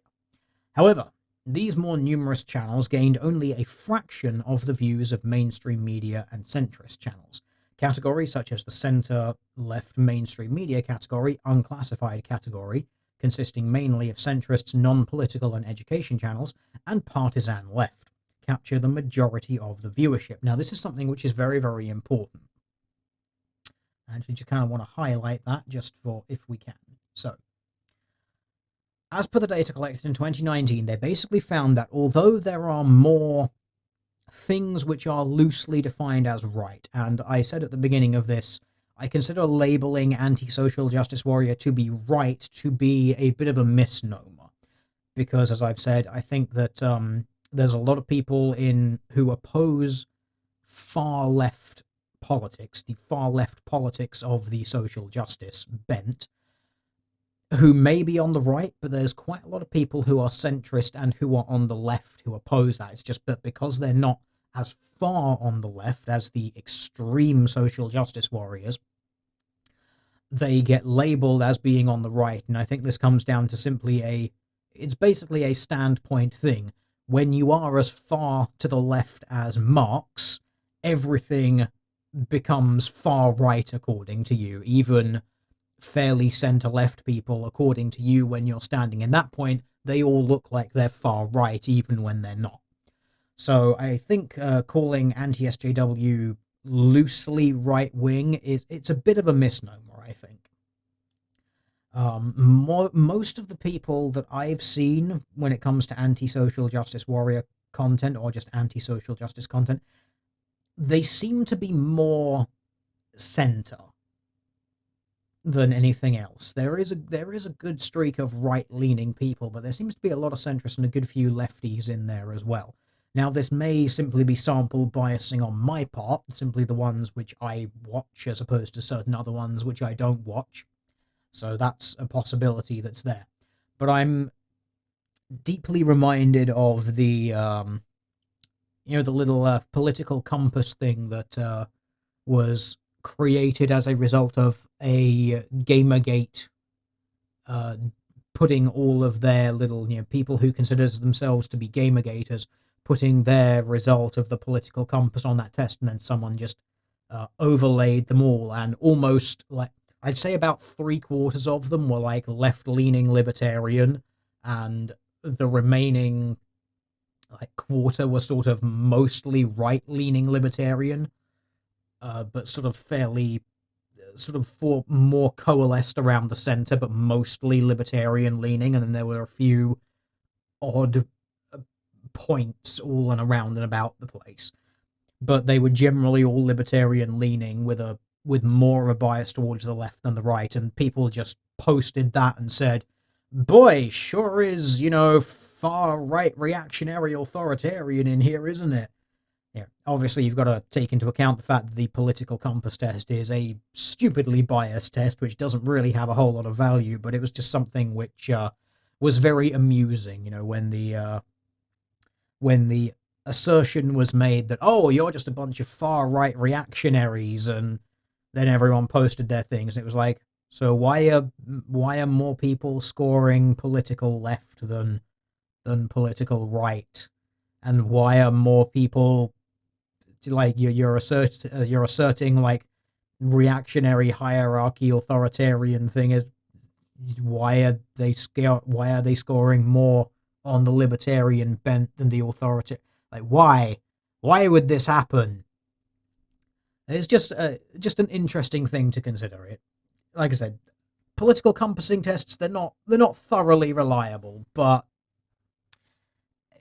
take it with the relative grain of salt that you need to take that with. But it was just interesting that happened. So coming back to this, calling anti-SJW, defining them as right wing, I think a bit of a misnomer, I think, but we'll go with it for the sake of reading this study. But I think that might be, like I said, a little bit wrong. So the difference here is considerable. When the centre-left MSM got 22 million daily views, the largest non-mainstream category, anti-SJW, had 5.6 million daily views. Figure 2 illustrates the number of views each category has compared to the number of channels. Now that's quite important, because this sort of points a little bit more to perhaps towards the YouTube bias.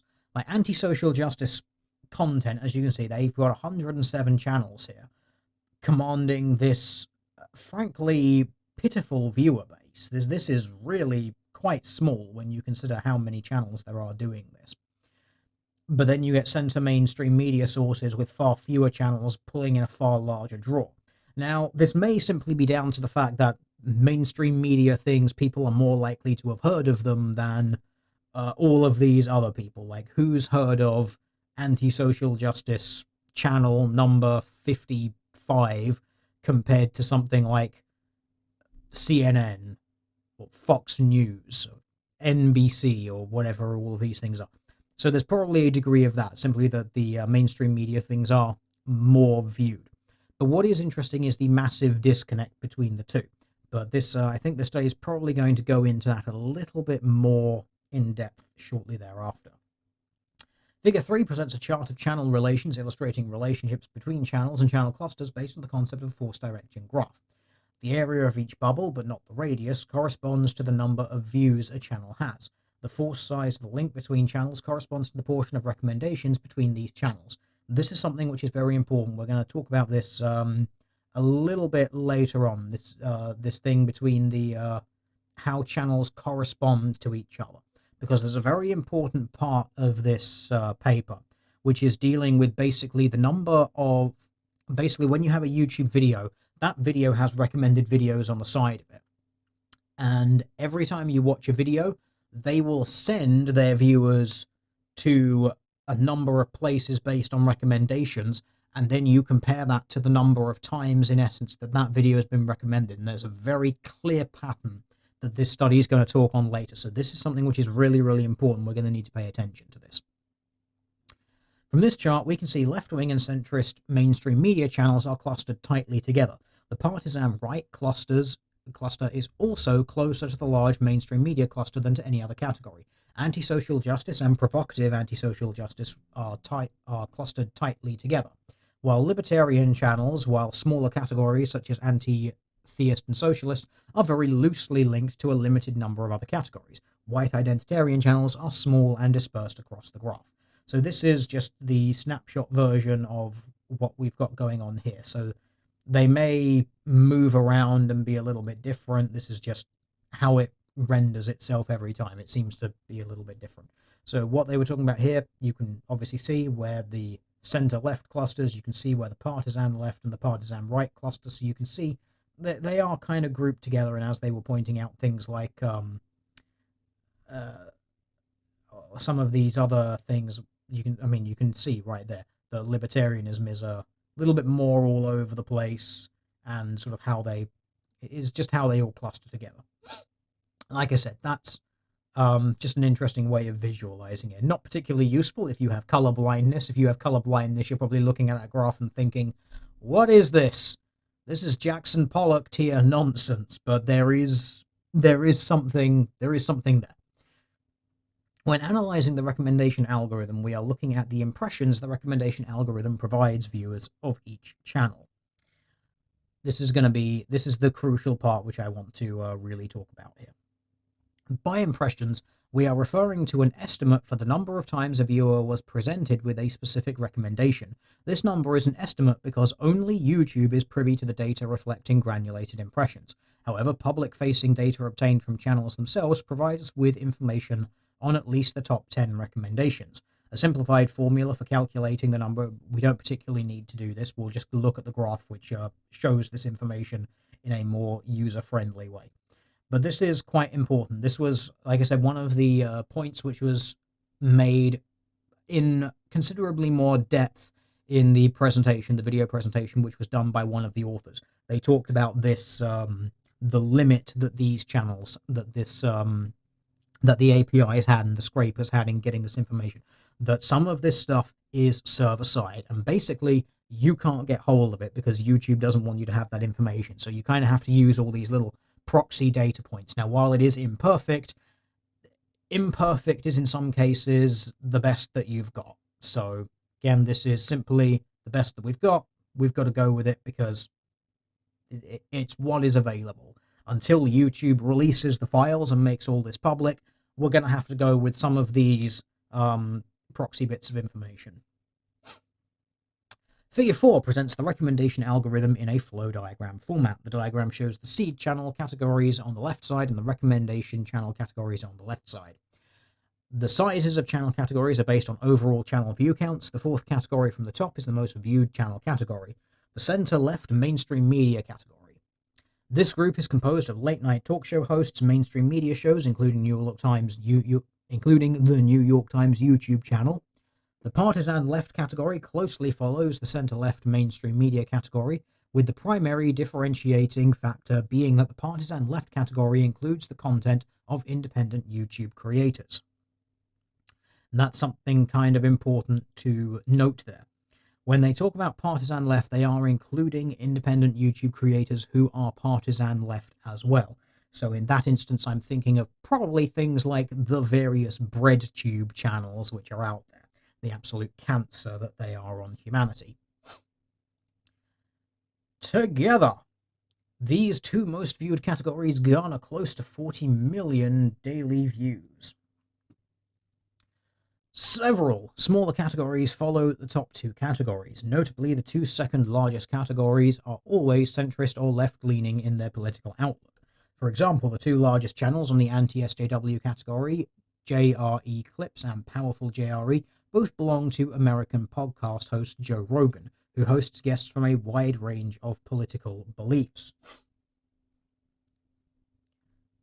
The unclassified groups consist of centrist, mostly apolitical educational channels such as TED, or governmental-owned mainstream media channels such as Russia Today. Based on our flow diagram, we can see that the recommendation algorithm directs traffic from all channel groups into the two largest ones, away from more niche categories. Now, this is quite an important thing. First of all, I can imagine the number of far-left wingnuts reeing over the fact that they refer to Russia Today as education channels and apolitical. They're probably reeing at that and thinking, no, Russia Today, far-right Nazi, rah, because everything is a far-right Nazi, according to them. But the interesting thing here is that most of these things following the recommendation is funneled into the two largest ones. In other words, the centre-left mainstream media and the partisan left. And this is something which can basically be borne out from this graph. You can see most things which are being sent anywhere from anything are going to either the centre-left or the partisan left. There's a fair degree of it going to the partisan right, but by far the most traffic and how the recommendations are going is pointing people towards centre-left mainstream media sources or partisan left media sources. And remember, when they referred to partisan left media sources, they are referring to individual content creators who are just of the left. In other words, social justice leaning things, which, as you can see, a degree of social justice there, with its 30 million daily impressions, going to the partisan left with its 128 there. You can see they are feeding into each other quite a lot, and they also then feed into the centre-left mainstream media. So what this would seem to indicate is that YouTube kinda has a bit of a left-leaning bias and kinda seems to push people more towards the left with their recommendation algorithm as opposed to the right. As always, I'm going to put the caveat there that more research is needed, but so far this would appear to be what is happening.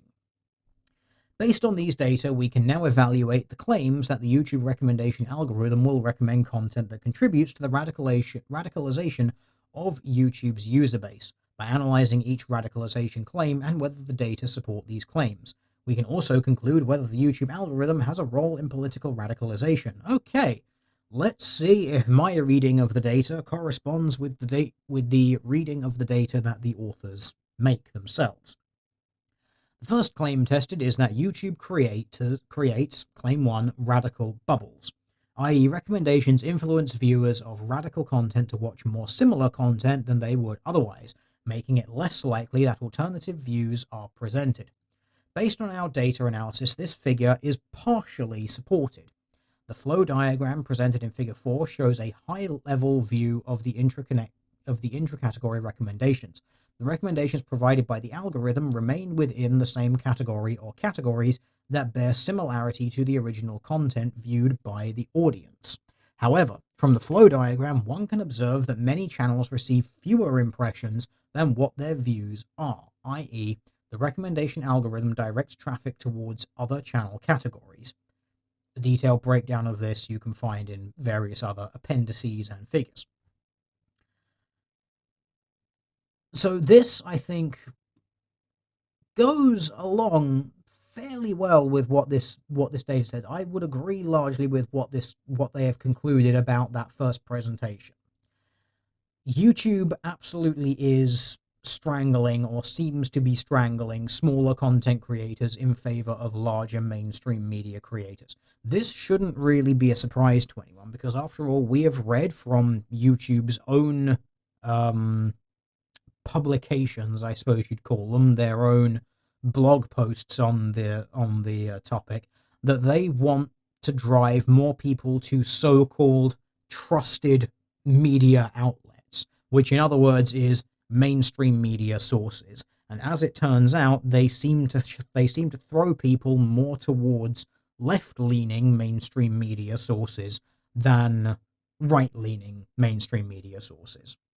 So they push people more center-left than they do, say, center-right or right in general. So I would say that seems to be the case. They talk about bubbles being partially supported, and again, I would say that I would agree that this data does show that. There is a degree of bubbling, I suppose you could call it, a degree of, don't know if you'd want to call it echo chambering, but obviously if you search for certain things, the recommendation algorithm will feed you some things in that same vein.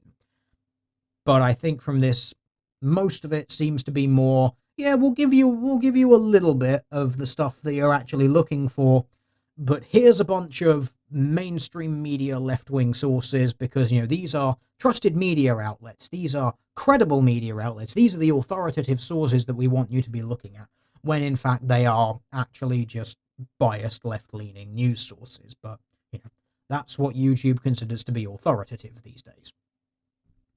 We can see that the recommendation algorithm does not have an intra-category preference, but this preference is dependent on the channel category. For example, 51% of traffic from center-left mainstream media channels is directed to other channels belonging to the same category.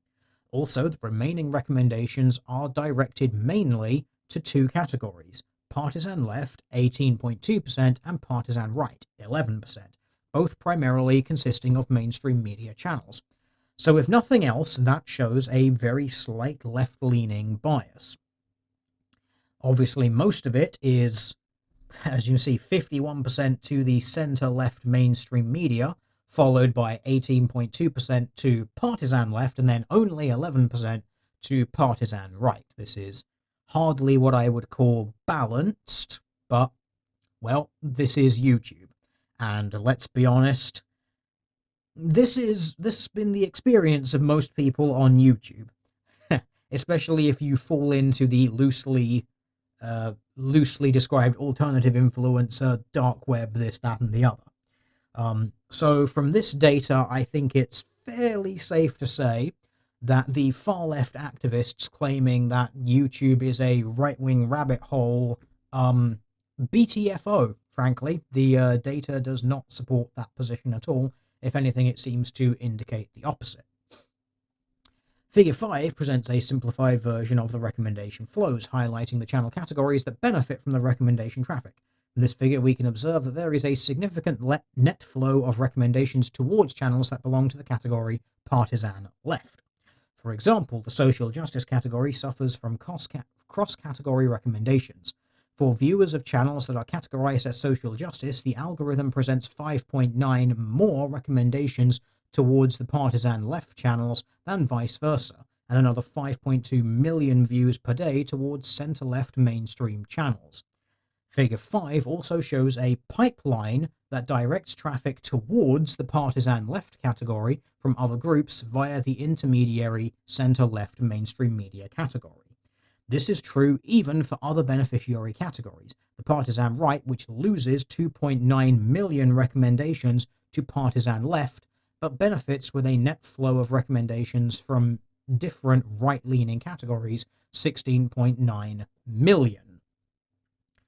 So, yeah, this tells you what's going on. And it's very interesting here that they mention that there is basically a pipeline, as you can see, there's basically a pipeline that they have identified to the center-left mainstream media, and then there's another pipeline from the center-left mainstream media to the partisan left.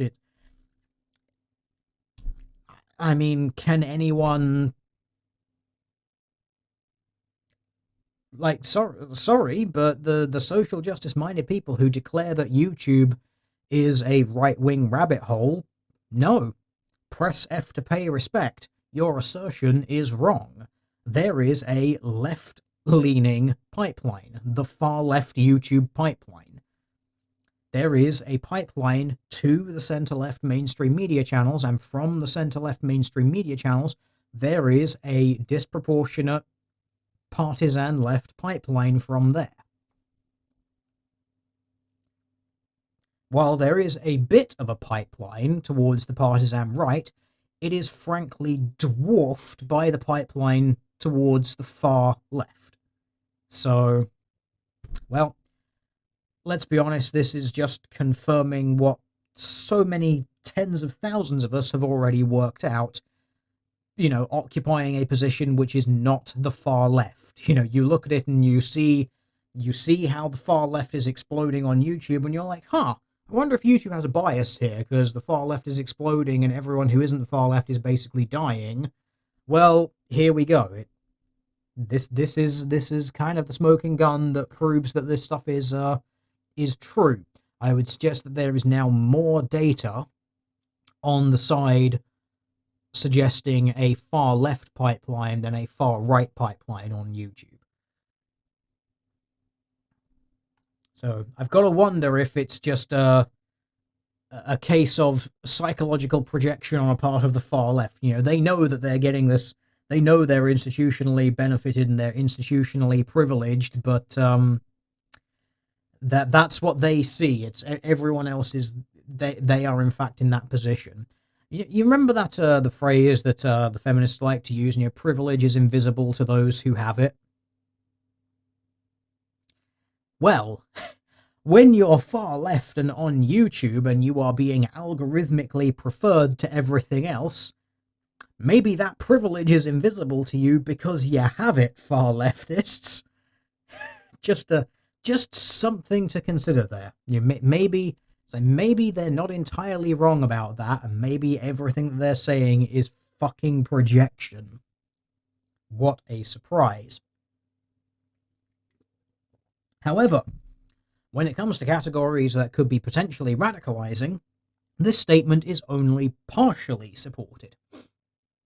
Channels that we grouped into conspiracy theory or white identitarian have very low percentages of recommendations within the group itself, as shown in Figure 12. In contrast, channels that we categorized as center-left mainstream media or partisan left or right have higher numbers for recommendations that remain within the group. These data show that a dramatic shift to more extreme content is suggested by media is untenable. In other words, extremist stuff, or stuff that can be reasonably codified as being extremist, is actually being strangled and quashed by YouTube, and people are being funneled into more mainstream sources, both left and right-leaning. However, most of that is left-leaning, either mainstream media left or partisan left. What a surprise. And it's interesting that you can actually see how this changes over time. Again, this is something from this video here. I'll quickly turn the sound off and we can watch it. You can actually see as it changes over time. This was the presentation of one of the authors. And you can see how it changes over time. These things that he's showing here are actually the bars to do with recommendation versus being recommended, basically. We'll talk a little bit about this the further we get into the actual paper. But basically, the grey bar is the number of times that they recommend another channel, and the green bar is the number of times that they have had their channel recommended, in essence.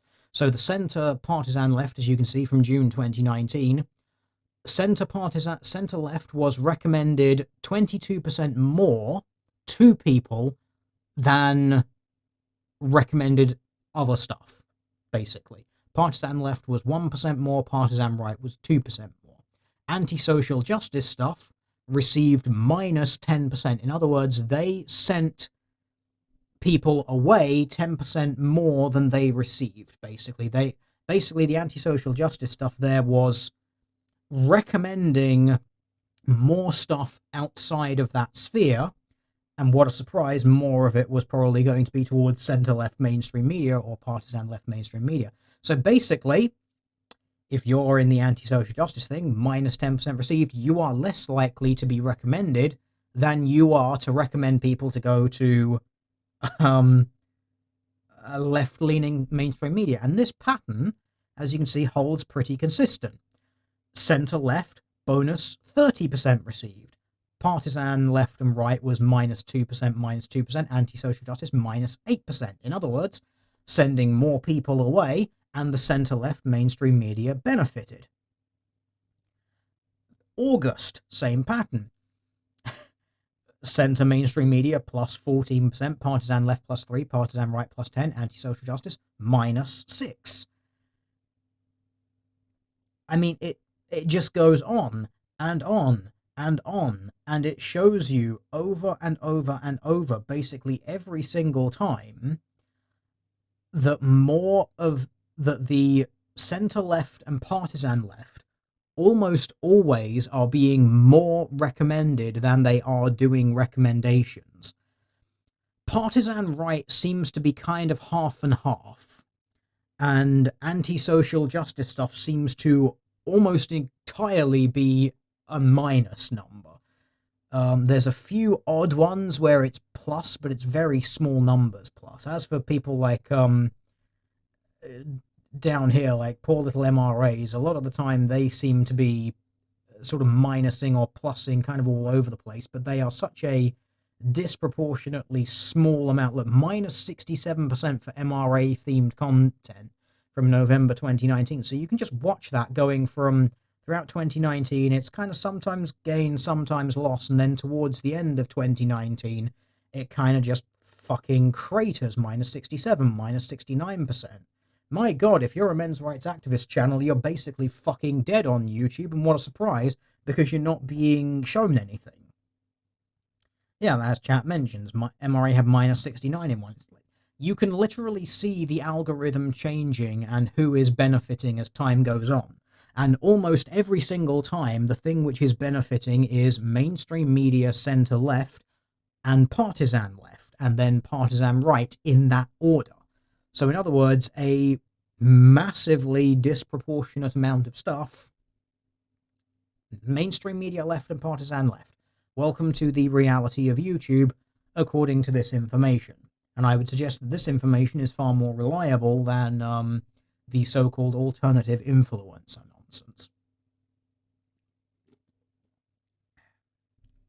Second, we posited that there is a right-wing advantage. Do we even need to read these paragraphs? I think it's pretty damn safe to say that this is not the case, but this is what it is. So, YouTube's recommendation algorithm prefers right-wing content over other perspectives. This is the claim being made. This claim is also not supported by the data. On the contrary, the recommendation algorithm favors content that falls within mainstream media groupings. YouTube has stated that its recommendations are based on content that individual users watch and engage in, and that people's watching habits influence 70% of recommendations. Figure 6 shows the algorithmic advantage based on daily views from this figure.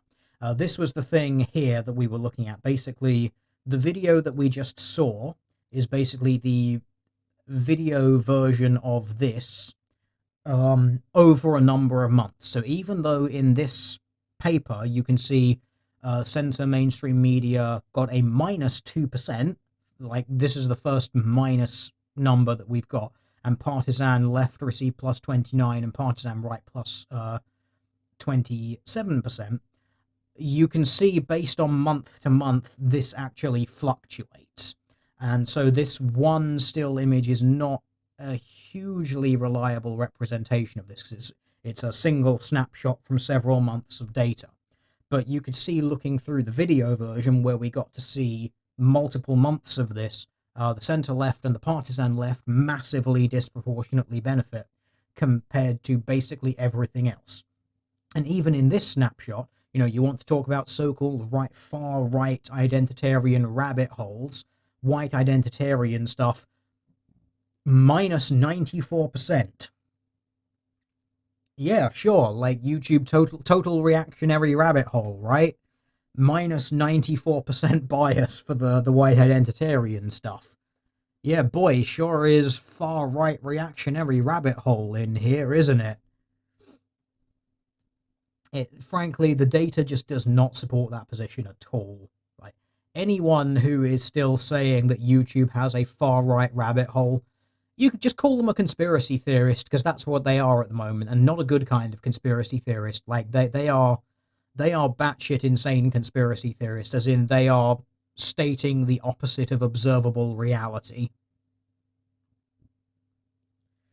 Yeah, this chat is laughing. White identitarian got almost 100%. Yeah, almost 100% non-recommendation. In other words, if you go to a white identitarian channel on YouTube, it is almost a 100% certainty that none of the videos recommended are going to be other white identitarian stuff. It's going to be left-leaning mainstream media stuff instead, which just, I mean, right-wing rabbit hole BTFO. People who continue stating that are batshit insane conspiracy theorists who are frankly peddling a position that is the opposite of reality. So conversely, any other category does not get the channel suggested by the algorithm. In other words, the recommendation algorithm influences the traffic from all channels towards partisan left and partisan right channels, regardless of what category the channel the user viewed belonged to. Yes, this is true. As we saw in the data, though, while it's going to mainstream media center left mainstream media, partisan left and partisan right in that order. So there will be a degree of partisan right-leaning stuff recommended. However, that is dwarfed by left-leaning stuff being recommended on YouTube. So again, if people want to try and strawman this and claim that people such as myself are saying that, there's no right-wing stuff on YouTube. It's like, no, there is still a bit of a right-wing pipeline. It's just that the right-wing pipeline is dwarfed by the left-wing pipeline. It's like the right-wing pipeline is like a plastic straw compared to the left-wing's pipeline, oil-size pipeline. It's one of those big, you can stand in it and starfish mode standing up and you still can't touch all the sides. That's the size of pipeline that the left has compared to the drinking straw-size right-leaning pipeline, frankly. We can also observe this trend from a higher level aggregate categorization as is presented in Figure 7. The figure affirms that channels that present left or centrist political content are advantaged by the recommendation algorithm, while channels that present content on the right are at a disadvantage. The recommendations algorithm advantages several groups to a significant extent.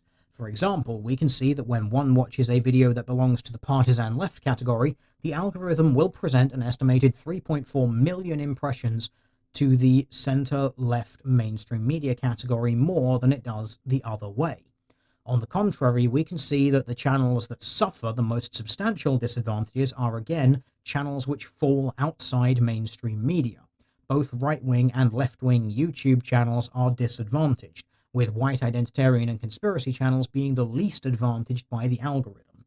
For viewers of conspiracy channel videos, there are 5.5 million more recommendations to partisan right videos than vice versa. We should also note that right-wing videos are not the only disadvantaged groups. Channels discussing topics such as social justice or socialist views are disadvantaged by the recommendation algorithm as well. The common features of disadvantaged channels is that their content creators are seldom broadcasting networks on mainstream media journals. These channels are independent content creators. One thing which you do have to remember is when they say this is a correct observation that independent left-leaning people are disadvantaged. However, you've also got to consider that the partisan left part of their data also included independent content creators who are partisan left. So there's sort of a little bit of a grey area there. But yes, basically small-time content creators are disadvantaged, and then if you are a small independent content creator who is basically on the center or anything which could be considered right, which in the case of this study includes anti-social justice, even though, like I said, I think that's a bit of a misnomer, you're basically hit by, as the social justice warriors would say, a double oppression when it comes to YouTube, if you'd like to phrase it that way, which is a fun thing to state. It's just welcome to YouTube, where far left people will talk about how people get hit by double and triple oppressions, and the fact is people who are being hit by these double, triple oppressions are small-time content creators who aren't far right, or aren't far left, I should say. If you are an individual content creator and you are not of the far left, you are being disadvantaged 2, 3, 4 times over by all of those characteristics, which is just not even a surprise at this point in time, but that this would appear to be the truth of what is going on.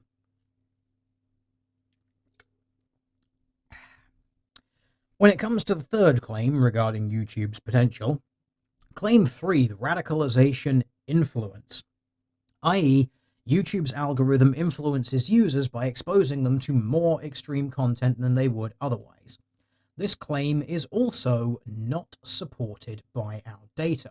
On the contrary, the recommendation algorithm appears to restrict traffic towards extreme right-wing categories actively. The two most drastic examples are channels that we have grouped under the categories of white identitarian and conspiracy theory channels. These two groups receive almost no traffic based on the recommendation algorithm as presented in figures 6 and 12. So again, you can see white identitarian stuff, this is what it goes into, and conspiracy theory stuff, again, this is what it goes into. So you can see there is a bit of a disproportionate, the stuff that they do actually feed into, but they are, for the most part, not feeding into anything because they're being disproportionately throttled. They are being disproportionately not represented on other content, whereas their content is basically advertising all of this other stuff in a very disproportionate manner. Another way to visualize the lack of traffic from recommendations is to view the recommendations flow. That's figures 8 and 9, which is what we just looked at. Figures 8 and 9 show that the majority of the recommendations flow to either partisan right or center-left mainstream and partisan left content. The white identitarian channel traffic is also directed towards libertarian and, to a small extent, even towards centrist anti-social justice warrior content. Besides, the figure 2 shows that the daily views for white identitarian channels are marginal. Even if we would compare the views of white identitarian channels with conspiracy channels, we could see that conspiracy channels are twice as viewed than content created by white identitarians. This discrepancy is notable since conspiracy channels seem to gain zero traffic from recommendations, and are the least advantaged group in all categories. While men's rights activist channels form the smallest category in our study, the white identitarian category is in the bottom 5 of all groups. Another comparison that illustrates the marginality of white identitarian channels is the fact that this group consists of 37 channels with enough views to fit within the scope of the study. The white identitarian category includes almost the same number of channels as libertarian channels, but receives only a third as many views. In other words, they are getting completely strangled out of the conversation left and right. The fourth claim states that there exists a right-wing radicalization pathway, i.e. YouTube's algorithm influences viewers of mainstream and center-left channels via increasingly left-wing critical content to the extreme right. Again, these data suggest the opposite. The right-wing channel that benefits the most from the recommendation algorithm is Fox News, a mainstream left-wing media outlet. Figure 10 shows that Fox News receives over 50% of the recommendations from other channels, which map to the category of the partisan right. Fox News also receives large numbers of recommendations from every other category that could be considered right-wing. This observation is aligned with the overall trend of the algorithm to benefiting mainstream media outlets over independent YouTube channels. Fox News is likely disproportionately favored on the right due to a lack of other right-leaning mainstream media outlets, while traffic in the center-left mainstream media and partisan left is more evenly distributed among other representative mainstream media outlets. So basically, if you got rid of Fox News from YouTube, there would be almost no right-wing pipeline at all, because Fox News is basically getting all of it, because it's pretty much the only right-leaning mainstream media thing. As I think I mentioned in the video talking about the P-scores and the algorithm and all of that stuff, Fox News is basically too big to be ignored. But if it didn't exist on YouTube for whatever reason, in essence, most of this right-leaning mainstream pipeline would vanish, because so much of it is just going to Fox, because Fox is the only thing that's there. Whereas, as this study notes, center-left mainstream media and partisan left, there's so many more of them. And again, this is probably why they're getting more traffic, because there's just tons of them out there. We can also analyze the overall net benefits the mainstream media channels are receiving from the algorithm by aggregating the mainstream channels into one high-level group. And while the data refute all the other three claims, rejection of these claims seems to be in line with studies that critique the claims of YouTube's algorithm as a pathway to radicalization. So as you can see, percentage of groups' recommendation to Fox is mostly from the partisan right and conspiracy theory stuff, because Fox is basically the only mainstream media thing which exists. So,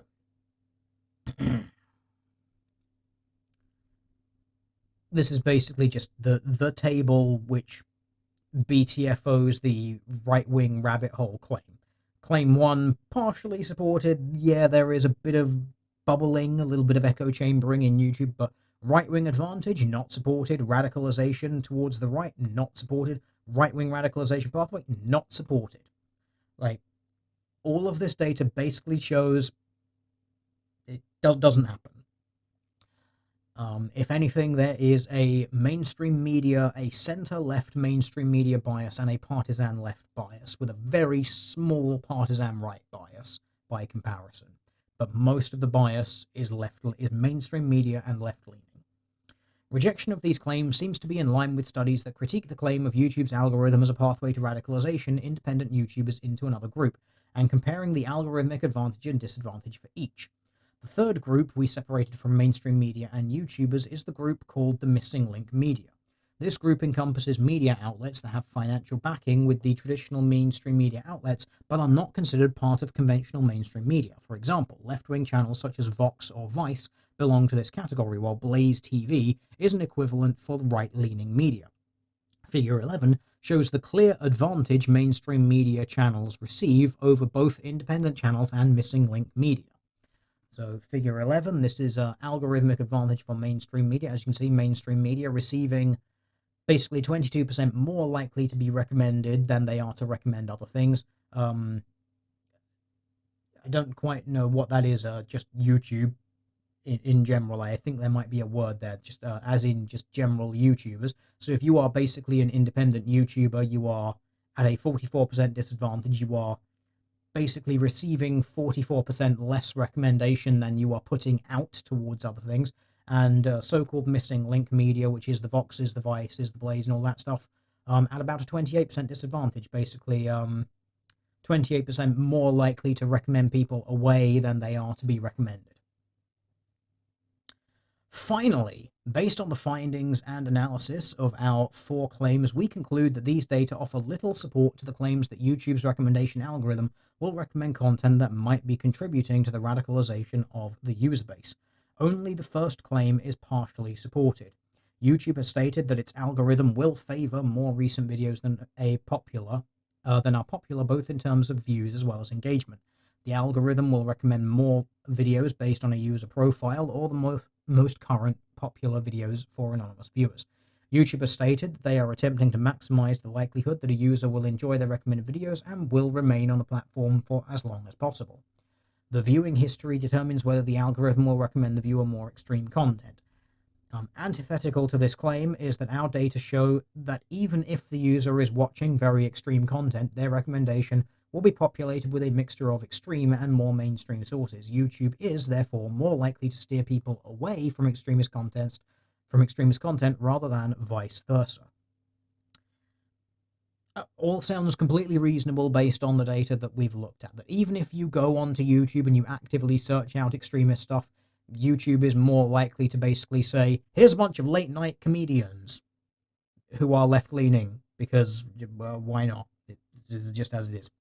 As for talking about recent videos and popular things and engagement, yes, this is true. This is why YouTube channels which shit out content at a rate of knots, basically people riding the algorithm by shitting out 10, 15, 20-minute videos on a daily basis, low effort, low work, low research things, they get picked up considerably more because they fit the current mold of what the algorithm wants.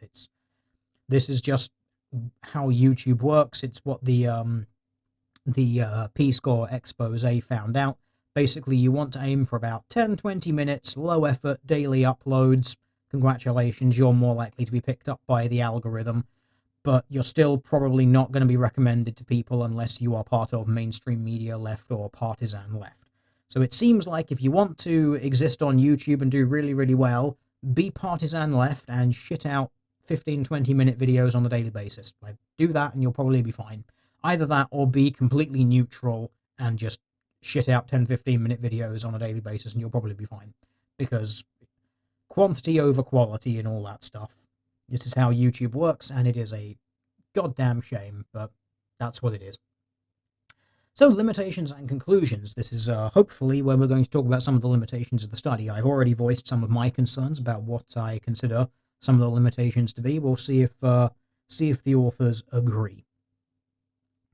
There are several limitations to our study that must be considered for the future. First, the main limitation is the anonymity of the dataset and the recommendations.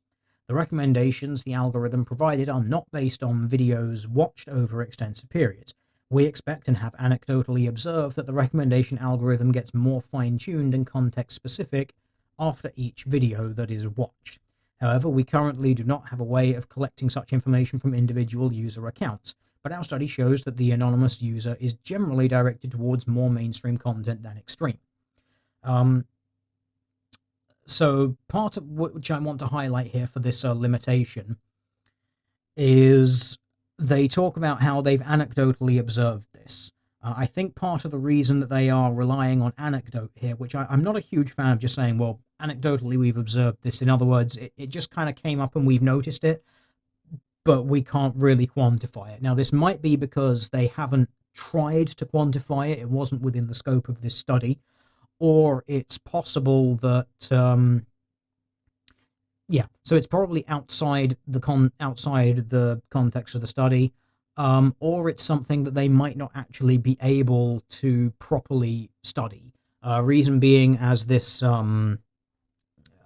study pointed out, and as the writer pointed out in his YouTube presentation, a lot of the information is server-side on YouTube, and so there's some information that you simply cannot gather. And so some of that information may fall into the we can never measure it because it's not actually there. Like your API can't actually gather it. So that's possibly one of the reasons. So those are sort of two explanations I can think of as to why they're basically having to fall back on a bit of an anecdote here. So I don't think it's controversial to say that YouTube's recommendations fine-tune. Like, the more you are on YouTube, the more fine-tuned the recommendations are going to get. I don't think that's a particularly controversial claim, because you can see, just have a YouTube account, and you will see over time how the recommendations change. The recommendation tab will always be absolutely shit, because most of the content on YouTube is absolutely shit. But that's how it is. You'll notice that it will change over time. Like, you will, instead of getting completely random shit, you will get focused shit, because focused shit seems to be what YouTube is just there to provide. Just crap content on auto playlists, eventually ending up with you watching late-night left-leaning comedians, because that's just how it seems to be. Ah, God, YouTube is fucking awful. It's an absolute cesspit.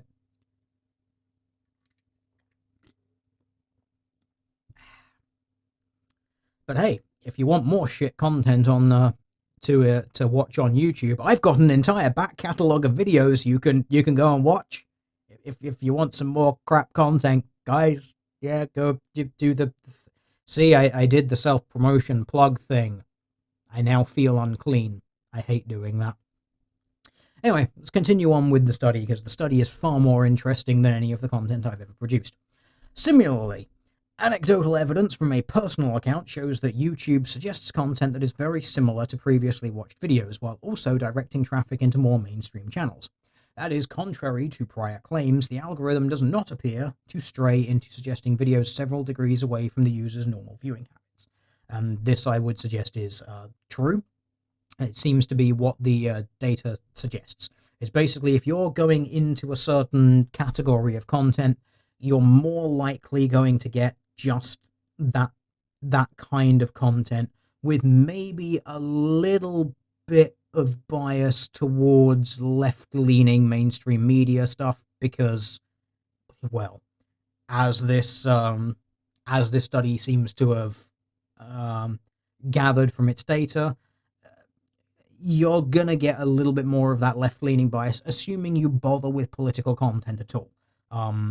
If you're not going into anything political, that bias might not come out. Again, this is something which is outside the scope of this study. Although I would be very interested to see how this works, like to sort of see them try and follow this from accounts which are started which don't look at political stuff, and then see how long it takes for YouTube to still be like, here's a bunch of left-leaning mainstream media sources. Just, see if that bias continues over. It'd be interesting to see if it does. But I guess there's only one way to find out, and that would be to actually do a follow-up study. Second, the video categorization of our study is partially subjective. Yes, I agree, this is something which I pointed out earlier. Although we have taken several measures to bring objectivity into the classification and analyze similarities between each labeler by calculating the intra-class correlation coefficients, there is no way to eliminate bias. There is always a possibility of disagreement and ambiguity for categorization of political content. We therefore welcome future suggestions to help us improve our classifications. Yep, that is something which I pointed out at the time. If you've got people who are coding your information, there is always the potential for coders to have biases, and there is always the potential for coders to just make mistakes, just make wrong calls. Like, this is how it is, unfortunately. It does mean that you have to take any data where you've got coders like that. You've got to sort of put a little sprinkling of salt on it and sort of be like, well, there is the possibility of this, but this is the data that we have, and it's what we've got to work with. We just have to sort of look at it and say, well, there's the possibility of these errors, but it's the best with what you've got. You work with what you've got, basically. You just have to keep in mind all those little caveats, all those little brackets and quotes around things. You just gotta make sure that you acknowledge all that potential, the potential for error. It's not even necessarily malicious or actual bias. It's just there is just the possibility that shit sometimes goes wrong. It's just how it works, I'm afraid. So in conclusion, our study shows that one cannot proclaim that YouTube's algorithm at the current state is leading users towards more radical content. There is clearly plenty of content on YouTube that one might view as radicalizing or inflammatory. However, the responsibility of that content is with the content creator and the consumers themselves. Shifting the responsibility for radicalization from users and content creators to YouTube is not supported by our data. The data shows that YouTube does the exact opposite of the radicalization claims. YouTube engineers have said that 70% of all views are based on the recommendations. When combined with this remark, the fact that the algorithm clearly favors mainstream media channels, we believe that it would be fair to state that the majority of views are directed towards left-leaning mainstream content. And this, again, it just backs up what I've said about YouTube is strangling small creators, especially small creators which do not pull a far left-leaning progressive bias. Like, basically, if you are part of the intellectual dark web, if you are right-leaning, even if you're centrist, if you're anything in the anti-social justice sphere, YouTube has the boot on your neck, basically. They will demonetize your content, so you can't make any money off of this, so you can't actually finance your venture on YouTube in any capacity whatsoever. They will de-rank you in searches so that people can't find you. They will not post your video as recommended. This data is showing that. The data from the previous video, which I've mentioned several times now, the one talking about the p-values and the throttling code, which was found in the absolute state of YouTube, all of that basically shows the same thing. Like, YouTube has at its fingertips the tools to de-rank your content so that you can't get it, so that you can't get your stuff out there. If your stuff is demonetized, YouTube is even less likely to recommend it to people, because then YouTube doesn't make any money for people going and watching your videos. So basically, you get your stuff demonetized, you get yourself deranked, and that's it. You then die on YouTube because you don't have an audience. I think it's fair to say at this point in time, YouTube is basically killing itself and turning itself into TV, which is why people are leaving the platform in droves, especially if you are doing anything even political in nature. I will quickly end this. Well, there is one more paragraph, so let's get through this. So we agree with Munger and Phillips. The scrutiny of radicalization should be shined upon the content creators and the demand and supply for radical content, not the YouTube algorithm. On the contrary, the current iteration of the recommendations algorithm is working against the extremists. Nevertheless, YouTube has conducted several deletion sweeps targeting extremist content. Yes, they have. The actions might be ill-advised. Deleting extremist channels from YouTube does not reduce the supply for the content. These banned content creators migrate to other video hosting, more permissible sites. Yes, this is true. This is what's happening on things like BitChute. For example, a few channels that are initially included in the alt-right category of Ribeiro et al. Paper are now gone from YouTube but still exist on alternative platforms such as BitChute. Yeah, all right. It's kind of funny. This paper is basically just a formalized, slightly more academic way of telling everyone what we already know about this platform. Unless you're one of the deluded far-left people who thinks that YouTube is an alt-right rabbit hole, which it just objectively is not. The danger we see here is that there are no algorithms directing viewers from extremist content towards more centrist materials on these alternative platforms or the dark web, making de-radicalization efforts more difficult. This is true. The extremists do go to other websites, and those other websites, they may actually be able to grow on those other websites and propagate their ideas on those other websites. The thing is, I'm not even sure if I would agree with the assessment that this is a danger. But then I'm one of these people who thinks that there is no such thing as a dangerous idea. It's like any idea can be put on the table to be examined from any which way you like.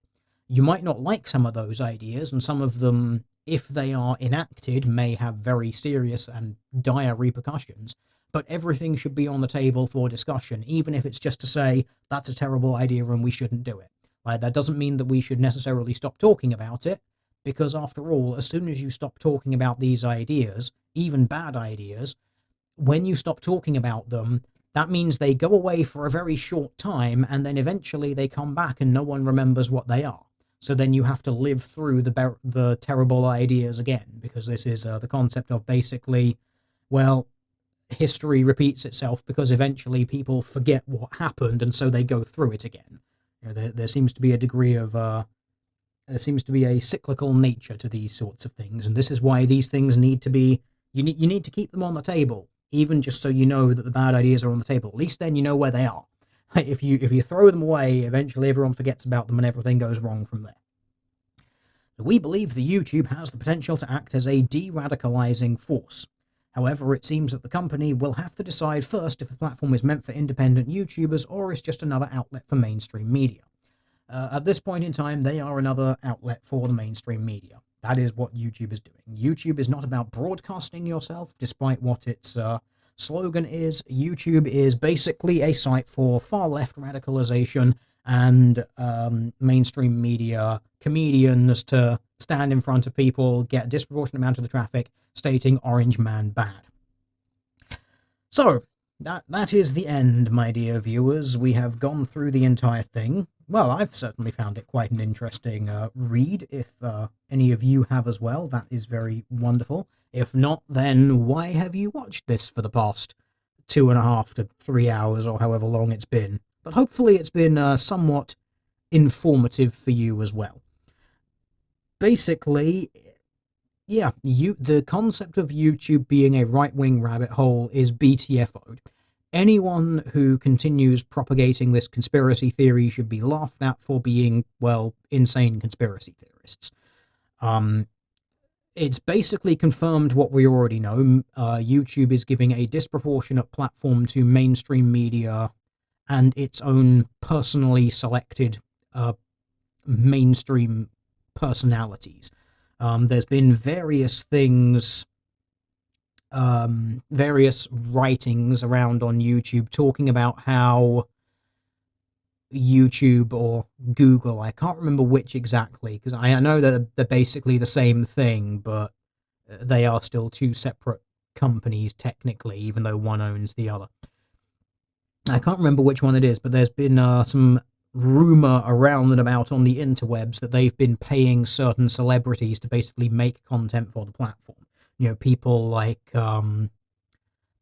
Will Smith. You know, the reason that he's showing up in YouTube Rewind despite the fact that he's not a YouTuber is basically because YouTube or Google is paying him to be there. It's like, here's like hundreds of thousands of dollars, come and do what a bunch of turbo spurgs on the internet do for free whenever the hell they can be bothered to do it. Right? That's how it works. YouTube is disproportionately favoring the mainstream because that is what they want to do. I don't think at this point in time it is unfair to say that YouTube wants to be TV. There's been kind of an inkling that it's been going this way for the last sort of 2 or 3 years, but 2019 really stepped it up, and I think 2020 is going to step it up even more. I think come later 2020, especially regarding the Project Veritas leaks and the videos of people who actually work at YouTube and Google saying, oh, we want to prevent another Trump situation and shit like that, I think you're going to see a step up of the rampant censorship which has happened on YouTube, and I think you're going to see this far left pipeline, which seems like it has more objective evidence supporting that than the far right pipeline. There seems to be more evidence to support the far left pipeline. You're probably going to see that ramped up this year as well. YouTube is going the way of MySpace. It's going the way of GeoCities. It's going the way of Yahoo, of AOL. It's going to be dead. All that's going to be left on YouTube in 2 or 3 years is basically normie tier clickbait videos, mainstream media, news sites. That's it. Like, all the interesting stuff that made YouTube what it is going to be gone. Like, all that's going to be left is top 10 category videos and cute animal videos, Vine style videos. Like, that's all that's going to be left. Anything political, anything thought-provoking, anything interesting is just going to be gone from this platform. Which I suppose leads me on to the thing that always makes me feel unclean saying it, but I'm not going to phrase it for myself. You know, you can see my BitChute and Minds accounts. They are on the screen. You can see them. bitchute.com/tilde, minds.com/tilde. If you would like to throw money in the hat for God knows whatever reason you would want to, but there are links. But I don't like making this about me, because I am not here for any of these things. The money and the fame, these are immaterial for me. I am here to discuss the ideas. So instead, I will tell you, if you've got any content creators that you like following on YouTube, go and find them on other platforms. Go on BitChute, go on Minds, go on... I'm trying to think of the other ones. VidMe is dead. I think Dissenter is one of the things that's like a comment plugin that you can get for your browser that puts a comment section on any and every video. You're probably going to want to get that because YouTube is censoring their comment sections like hell. Is it Gab? Gab.ai, I think, is another one which people are using. It's kind of like a Twitter clone, kind of, but less insane. Like, if you've got content creators that you like, go and find them on those websites, because YouTube is not pushing stuff fairly. The algorithm for recommended stuff is not being applied fairly. YouTube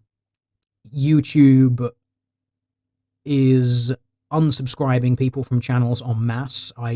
Not a single video of mine goes by, or not a single live stream goes by, where the comment section doesn't have at least half a dozen or a dozen comments saying, I hadn't seen any of your videos for ages. Turned out YouTube unsubscribed me from your channel. Like, This just happens everywhere, and it's on every single channel I go to. I scroll down to the comment section, and I see people saying, I haven't seen your stuff, even though I was subscribed to you, and even though I have like the notification bell thing turned on.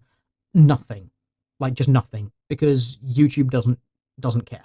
They are not putting this out fairly or equally or evenly. So go find content creators that you like. Go and find them on other forms of social media. Like, go to the channel pages, like the channel profile pages on YouTube. Go to the About section. At the bottom of the About section, you will often find links that they post to other websites that they use. Go and follow them on there, because YouTube is not reliable. And frankly, the way things are going, I think in 2020, a lot of them are just going to mysteriously vanish, because this is how YouTube is going, apparently. So, I believe that brings us to the end, and because I like to express my gratitude for human decency and human charity, I am going to do the chat thing where people gave the money and made the things appear in the bubbles. So if you're not interested in hearing what other people have to say, feel free to go your separate ways and go everywhere else. I, in the meantime, am going to express my general joy for human charity and give my thanks to the people who have done the supporting thing. I've always been on the fence about doing this because I don't like feeling like I'm being beholden to people who donate money, but equally I feel bad for like ignoring them, because I don't like ignoring them, because it's like, well, you're doing a nice thing. You're being charitable. You're being a good person. I would like to reward you for this. And these two sides have forever warred inside me, and no doubt they will continue to do so forever onwards. As someone in chat suggests, shit on them. I very probably will end up doing that because I am a cynical, sarcastic dickhead. But I also like to... I'm an appreciative dickhead. So if anything else, I might be sarcastic about it. But, you know, I mean well. I do mean to thank you for it. I just have the unfortunate medical condition known as resting dick voice, where everything I say will always sound sarcastic and very cynical and miserable, even when I'm trying to be nice to people. So, we had a thing from Harina Akuma, 25 PLN. I don't know what PLN is. I missed your last stream, so now I'm giving you $double for your berries. Well, thank you very much there. I do enjoy me some good, delicious berries. We had Lucas Saunders, $5. Your content, huge inspiration. Shipping off to the US Air Force at the end of this month. Thank you for everything you do and go through.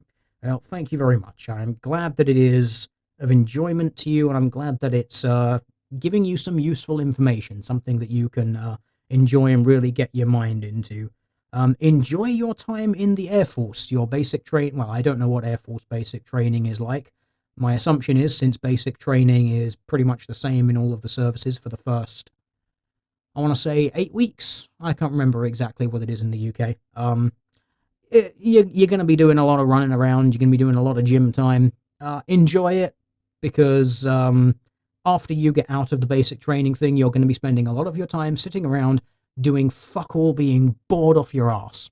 Probably watching YouTube videos in your spare time. So once you're done with basic, and then you'll do whatever specialization it is, well, once you're done with that, I will no doubt see you back on this channel in however many weeks, because once you graduate out of that time, even though that time is going to be hell for you, once you're done with that, you're going to be spending about 90% of your time sitting around bored off your ass with absolutely nothing to do. So I'll see you when you return. Enjoy the few weeks of really, really structured life. It's actually far more enjoyable than the job that's at the end of it. But maybe that's just my own cynicism. Maybe that's just my own cynicism from my general experience of it. But hopefully yours will be more interesting. Androgen, press F in chat if you're a Fed. I hope there's no Feds here, but there probably are, because why wouldn't there be? Summerpuff, give 20 sex. Very sexy. Many sexy, 20 sex. Atelia, what's your MBTI type? UWU.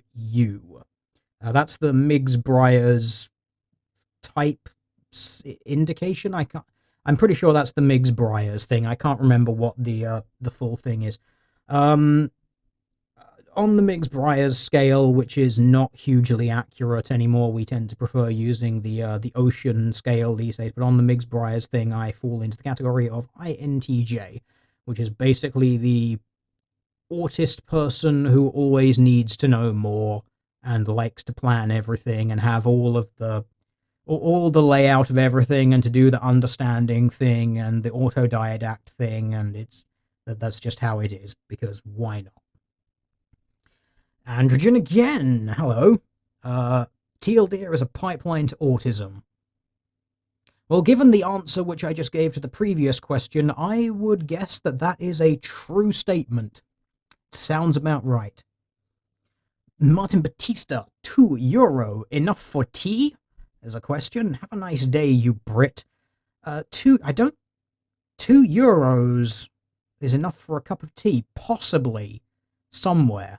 It wouldn't be a very good cup of tea, though, but no, given the prices things are in this country, I don't think $2 is enough for tea, but I don't know, I'll see if I can find somewhere.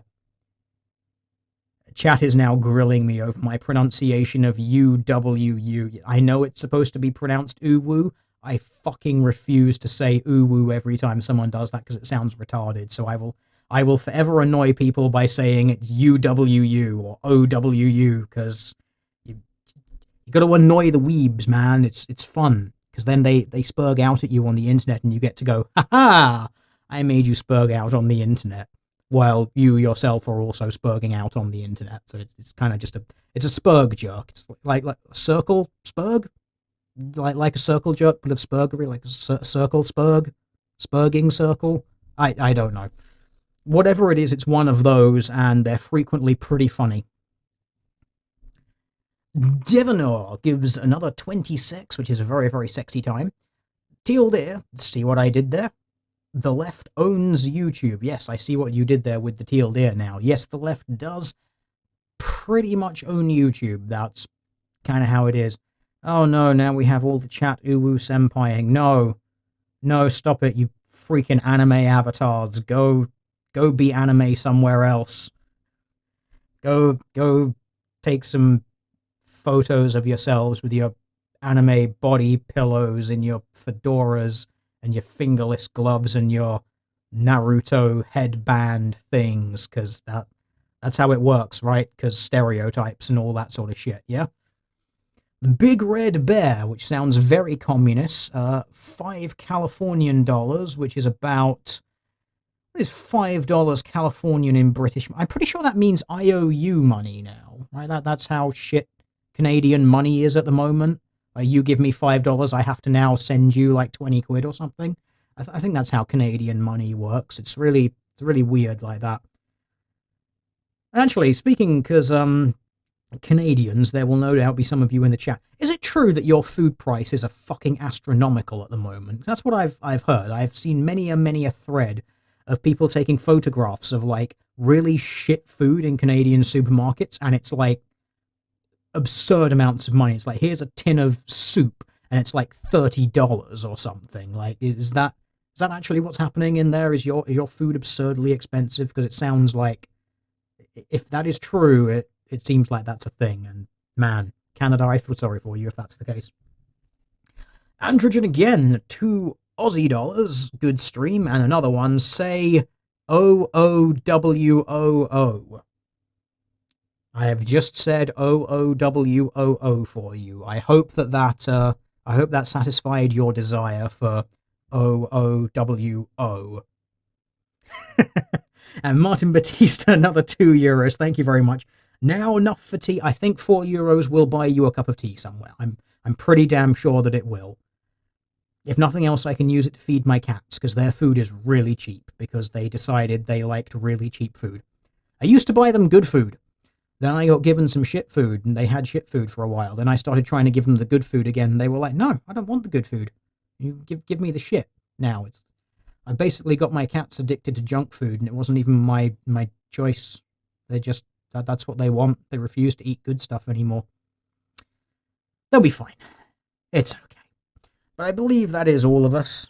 A loaf of bread, $5. And that Canadian dollars, that doesn't sound too bad. I mean, that's definitely on the upper end. If because in the UK we can buy loaves of bread for between £1 or £2. Like there used to be, I remember many years ago, you used to be able to buy loaves of bread for like 20-30p. That was just fantastic. 20-30 pence. But now it's kind of like, it's closer to £1, sometimes two. So $5, if that's Canadian. I mean, that still sounds like it would be expensive. That still sounds like it should be about £3, £3-4 UK. I don't know. What is Canadian dollar? What's Canadian dollar in Great British pounds? Tell me. One Canadian dollar is 30 pence UK. No, 60 pence, derp. Let's try and say this right. 60 pence UK, basically. Yeah. So yeah, $5. Yeah, that's still probably on the upper end of stuff. And then there was more stuff. Martin Batista, 266. You are far too kind, Martin. Far too kind. Total is nice now. Okay for cats then.